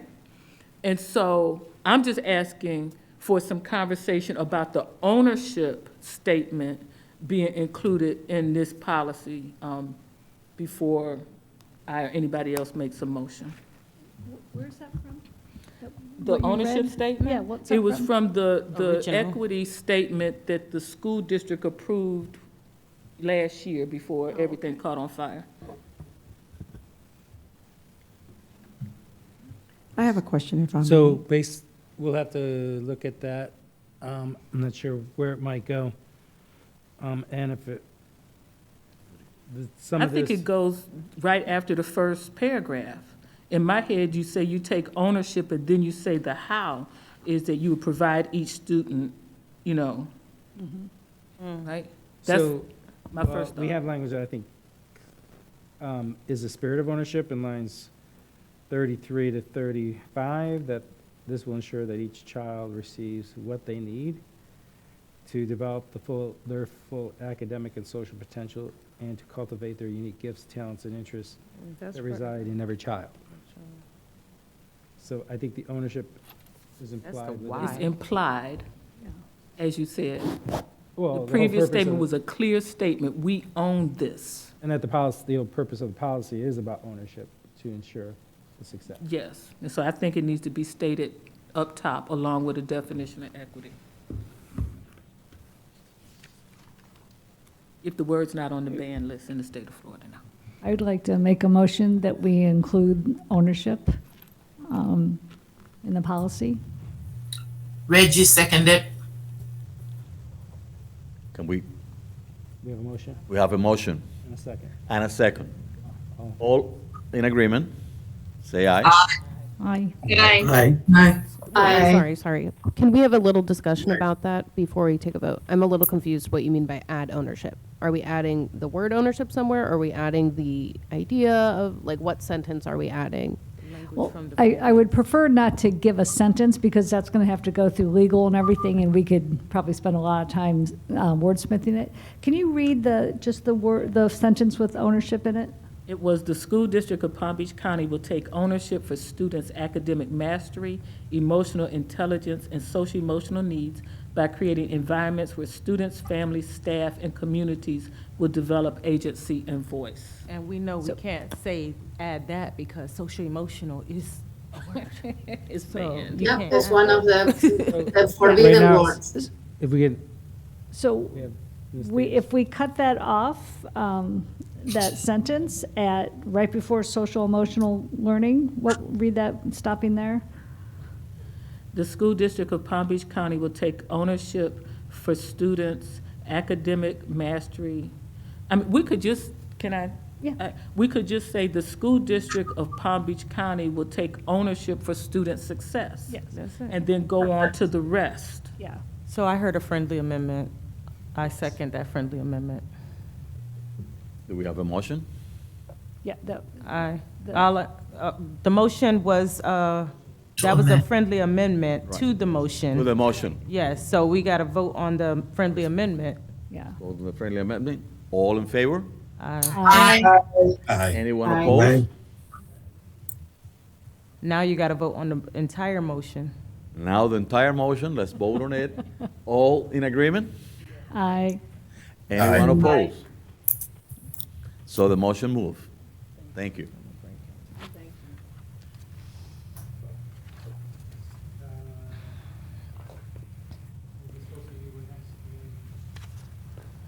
Actually, I can defer my questions to For the sake of time, I can pass on that question and go right on to the equity statement, or the policy 1.0971. I have a small tweak, a small addition that is actually very important. It's on line 32, but I'll read from the beginning of the sentence.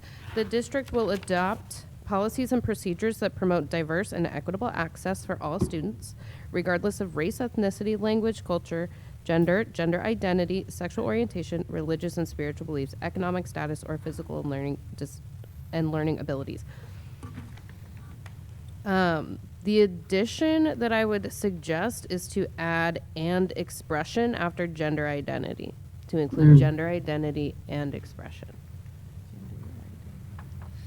And before we talk about if that's legal or not, I would like to make a motion that we add "and expression" on line 32 to read gender identity and expression.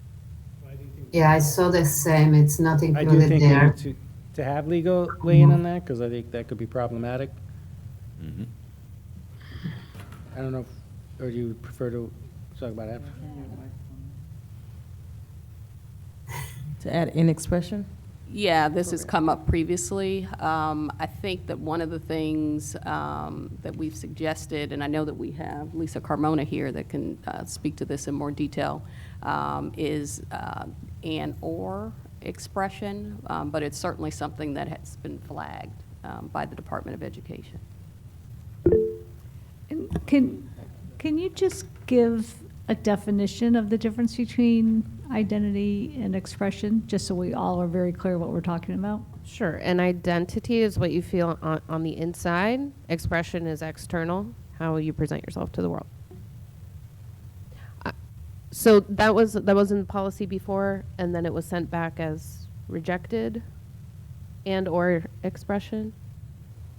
Is that what you're saying? So, but this word, this expression, right? That you can have certain identity, you cannot express it, and it drives me crazy. It's like this is stated by the same people who talk about freedom and freedom of expression, and this. Oh my God! Oh, sorry. I feel your frustration. May I jump in for a second? I am interested in pursuing something against the state, not the district. If any of your organizations would be interested in talking to me about it, I'll put my phone number and email in this, because I know it's a violation for me to ask for that. So I will put my contact information about finding a way to kind of challenge what the state is doing and eliminating freedom in our, the areas that are important to us. And I heard you, Ms. Kimberly, that their organization person will call you and not the person that's in the room. I was just saying. I meant because we have organizations. Anybody who wants to call me, absolutely, I would like all the involvement I can. Okay, so just to go back to what we're discussing here, I just want to remember, understand the equity policy in the spirit of what we're trying to accomplish as a school district. We're trying to, again, not make it more restrictive, to make things more difficult for us to move forward. I just want to put that on the table.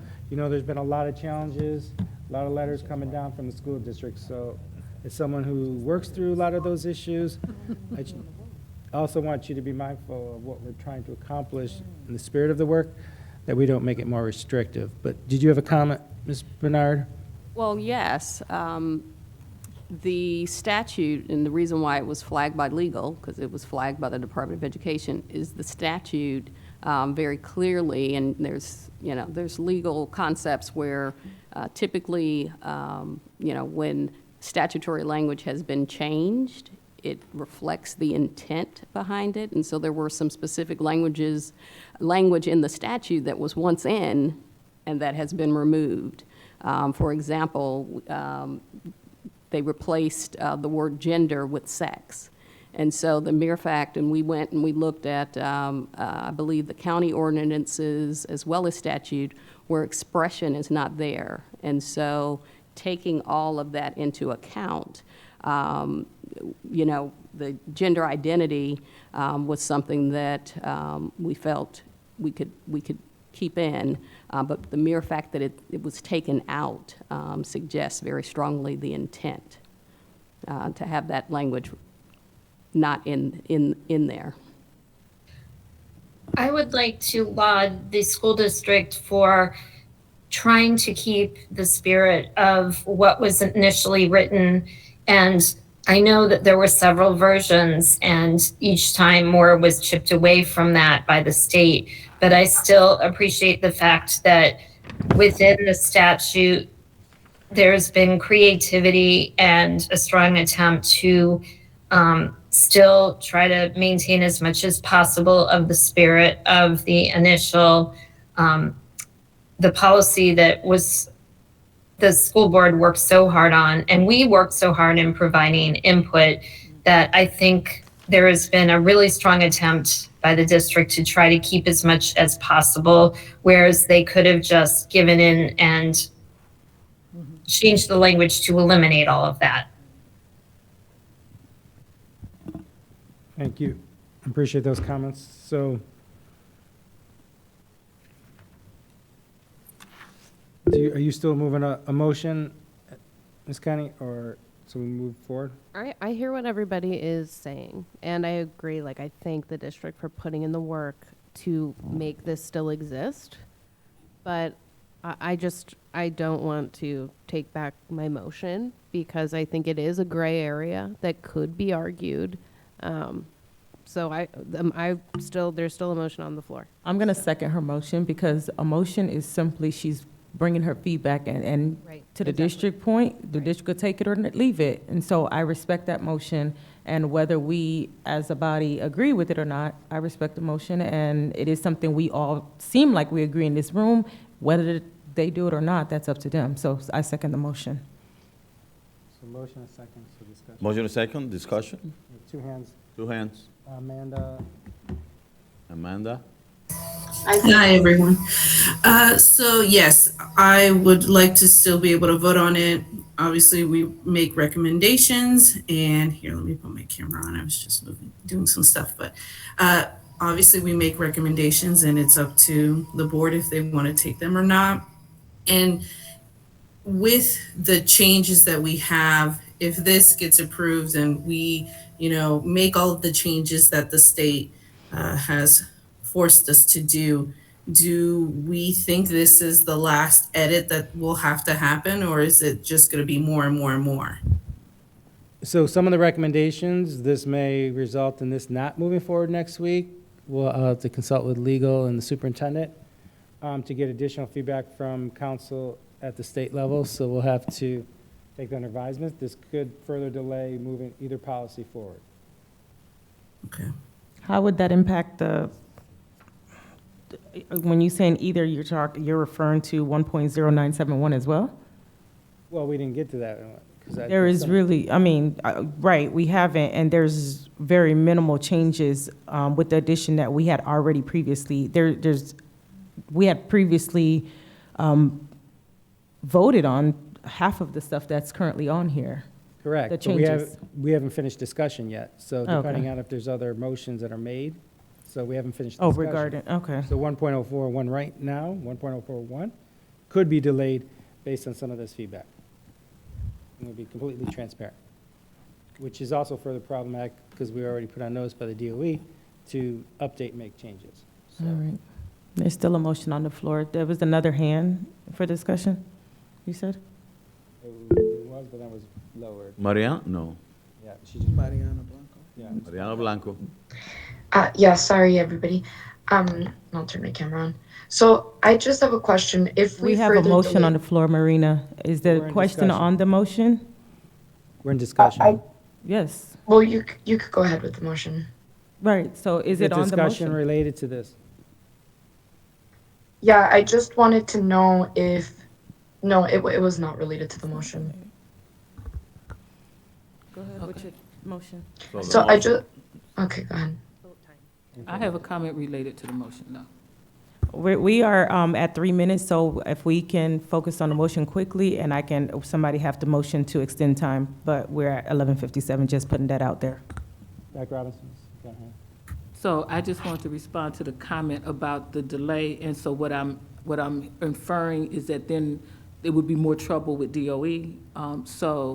But that doesn't have to be the case. Now, it just puts more, expeditious work on legal, so that if, let's say, whatever changes this body recommends, legal's just gonna send a memo to the board saying they said this, but we don't think you should do that because of X, Y, Z, or this one's all right, or whatever. So it doesn't have to delay it. It just requires work on legal's part and the board to review what legal said before they vote. I see no one. So, any question? All in favor? Aye. Aye. Aye. Aye. Aye. Aye. Aye. All opposed? The motion passes? Okay. Through the chair, motion to extend time by 10 minutes. Chair, with motion to extend the time? 10 minutes? There's a Second. Second. Second?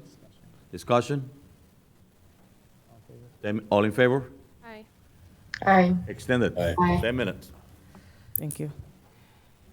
Any other comments or questions, 1.041, or we can, if there's 1.0971? I have a question. It's kind of about both. It's about the training aspect. So this comes in the first time, line 91. The district will offer 1.0971 or 1041? the equity policy. 1041. 1041. Line 91. Essentially, the word changed from provide to offer, making it seem like it's not required. It would just be an option. Am I reading that correctly? And that's in line with HB 7. Correct. So, and then this is also on our other policy, the change that is new on line 117, which, it starts on 113. You pointed this out, where it is essentially removing training for employees from DDEC purview. And that's why the subcommittee changed, I'm guessing, from focusing on trainings to focusing on just more of what we do in here. So I guess my question is, what's happening with trainings for teachers? Like, what does this mean for, what kind of trainings are teachers going to be having, required? Is it still coming down? Like, can you just give us some more information about what these changes mean? So there's specific language in the statute of what you can't train on in HB 7. So I don't have the language in front of me, but some of the things that are named in here would be against the statute of training on. Right. Depending on how it's delivered. So I'm not sure I completely understand your question. So trainings that the district currently requires teachers to take, are those no longer going to be required? Training to do what? Trainings that have to do, are trainings that were previously required for teachers to take. Are there trainings that are no longer required that were previously required? So there's certain that were provided that are no longer that we're providing. There's only a couple that I can think of off the top of my head, but I'm not sure. There's more leadership around cultural diversity and some of the content that was pulled back because it's under review. And you want to add, Ms. Bernard? Well, I can just speak to this because it's straight out of the statute where mandatory trainings on these topics are strictly prohibited. So you can no longer make it mandatory. However, the statute does say that it does not prohibit discussion of these concepts as part of a course training or instruction, provided such training or instruction is given in an objective manner without endorsement of the concepts. So my understanding is that the training can continue, obviously with these caveats, but you cannot make it mandatory. And I see something here, something that was scratched was culturally relevant instruction, and something that the statutory forbids is cultural, it's CRT as a theory, is critical race theory, but not culturally relevant pedagogy, or the teachers need to be competent in the culture.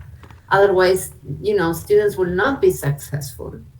So I don't know if we are over self-censoring or if we're being too careful and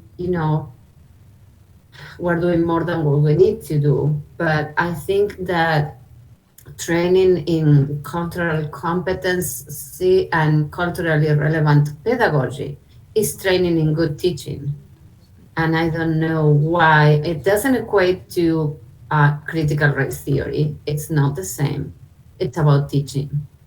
So I don't know why we scratched that one. So I'll respond, but also I think Ms. Bernard, you want to respond? Well, I was just going to say, it's actually more detailed than CRT when it comes to training and instruction. I mean, there's a whole host of things that the statute now prohibits with respect to training and instruction. Any concepts that espouse or promote or advance, inculcate, that's a pretty exciting word, compels any student and or employee to believe that members of one race, color, national origin, or sex are morally superior to others. A person, by virtue of his or her race, color, national origin, or sex, is inherently racist, sexist, or oppressive, whether consciously or unconsciously. A person's moral character or status as privileged or oppressed is necessarily determined by his or her race, color, national origin, or sex. Members of one race, color, national origin, or sex cannot and shall not attempt to treat others without respect to race, color, national origin, or sex. A person, by virtue of race, color, national origin, or sex, bears responsibility for or should be discriminated against or receive adverse treatment because of actions committed in the past by other members of the same race, color, national origin, or sex. A person, by virtue of his or her race, color, national origin, or sex, should be discriminated against or receive adverse treatment to achieve diversity, equity, or inclusion. A person, by virtue of his or her race, color, national origin, or sex, bears personal responsibility for, and this is where it gets real tricky, and must feel guilt or anguish and other forms of psychological distress because of actions in which the person played no part, committed in the past by members of the same race, color, national origin, or sex. And then lastly, virtues such as merit, excellence, hard work, fairness, neutrality, objectivity, racial color blindness, are racist or sexist, or were created by members of a particular race, color, national origin, or sex to oppress members of another race, color, national origin, or sex. So the trickiest part, was particularly with training, is this feelings of guilt and anguish. That's a very complicated thing to try to manage in a training setting. And so, it's very clear from this statute, as well as changes to the Florida Civil Rights Act, that you cannot make these mandatory. And I've been in many, when I add to that, I've been in trainings throughout my career that some that under culturally relevant or culturally responsive that would be violated under this statute. So the concept in itself, there's some that are not. So it depends on the content, and thus removing that so that it's not problematic. I'm going to put the motion on the floor before the time runs out. We could continue to discuss, or someone can extend the time again. But just so we're safe, I would like a motion to approve policy 1.0971 as is. Motion on the table. Any opposed? Any discussion? Any discussion? So y'all can continue to discuss. All in favor? Aye. Aye. We need a second first. The second was done. The second, yeah. Was Dr. Robinson. Dr. Robinson. Any opposed?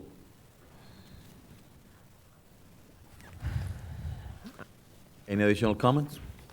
I'd like to oppose it, actually. Motion still carries. Just One to opposed, put that on the record. Emmy The record. Kenny, yeah.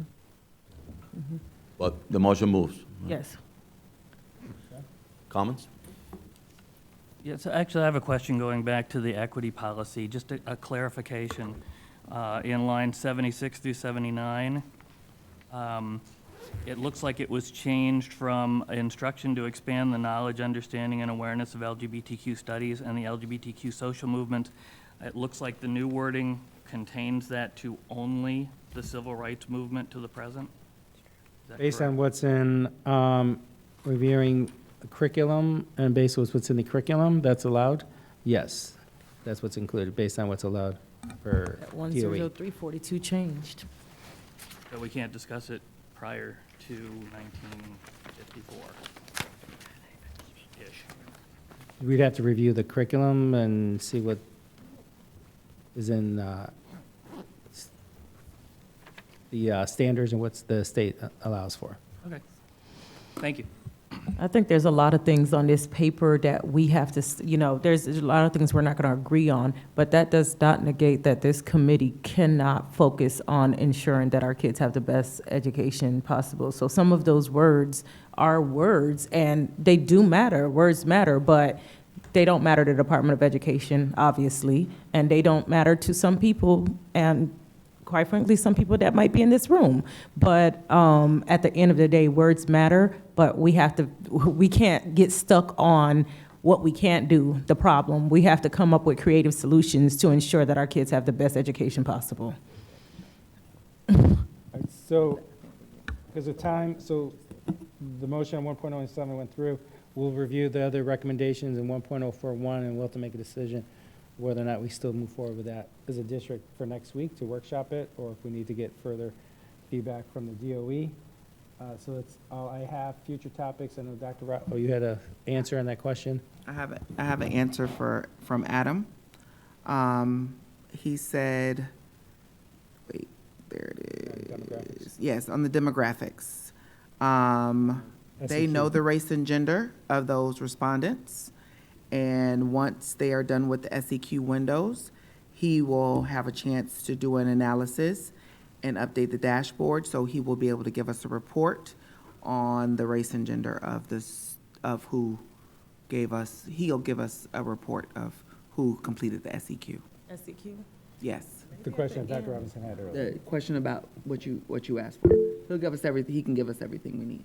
And so on the future topics, we did hear Dr. Robinson gave regarding the topic for consideration, the SEQ, as well as I do want to bring forward truancy issues and and attendance for future topics and some of the districts looking at as far as truancy court. Someone have to extend a minute at the time. At this time, it's 12:10. Motion, extend the time, 2 minutes. Second. Time, any opposed? You can't make Oh, I cannot make, okay. You're the chair. Oh, that's I'll make the motion to extend the meeting by 3 minutes.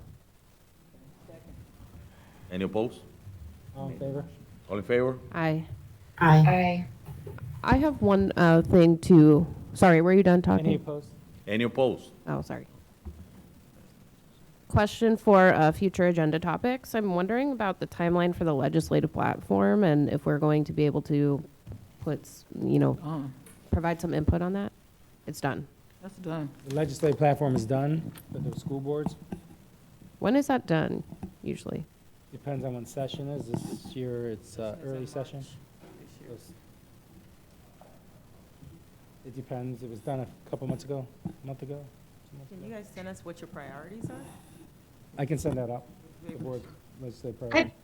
I believe we've made recommendations to include something in the past, and I believe it was included. So we're not totally prevented from doing something, but we'll have to have a compelling reason to make the change. Yeah, we did do that last year. It Or was it very just- last minute.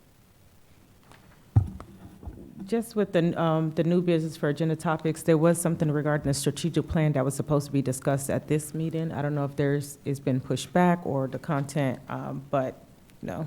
What was the topic? Strategic plan, it's just on the minutes. I wasn't at that meeting in November, so I'm not sure why the body wanted to speak on that this month. Yeah, it was on the agenda. I have to go back and relook at it. Yeah. Okay. So, questions and comments. So, one thing that strikes me is, at some point in time, if this body wants to have a presentation from the Coalition for Black Student Achievement on our portrait of a graduate, we'd be happy to do so. But the other thing is, so the chair will be making comments to the board in terms of the outcome of this meeting. Is that correct? Correct. Okay, and so then each of the changes that we've suggested in the policy will be specifically outlined. And I think it also, the policy requires that any dissenting vote, the reason why is also noted. I don't know if that's in policy. I think, well, I know it's in Cork's policy. I thought it was in all advisory, but maybe I'm wrong. I'll Okay. get with legal on that. Thank you. And for future topics, since y'all have silence, future topics, I would like to dig into a follow-up on the acceleration with the ACE, IB, and AP, because clearly there's some clarifications that need to be made, like, for example, whether or not ACE is accepted by colleges in Florida. Like, we need to lock that down so that we're more informed to share that information. And then, and just also the value of the comparatives, if you know what I mean. I don't know if that's something appropriate for this entire body, or if it should go into that subcommittee and then come forward, whatever your wish is. Thank you. Well, motion to adjourn? Yes. So move. Thank you. Great. And it was very quickly, we had the Fiesta de Pueblo 3 weeks ago at the community park in Green Acres. We have over 10,000 people. We have representation and diversity all across, not only by race, gender, and Compass was part of it, so they were there. It was part of the organizations present at the meeting. So thank you. I want to share the Black Leadership Summit that's going to be at the Boynton Cultural Arts Center on February 17th. I am going to send that flyer. I think I sent it to Dr. Sheffield, but I'll send it through staff to this committee as well. Look, it's very engaging. It looks to be very empowering and engaging, and will be something that is necessary. So I'll send it to the chair, Susan. Yeah, Susan, myself. All right. Thank Happy you. Valentine's Day. Dr. Mendez, did you have a comment, or was that just up your hand? Any comments? Goodbye. So long. Farewell. Good to see you all. Yeah.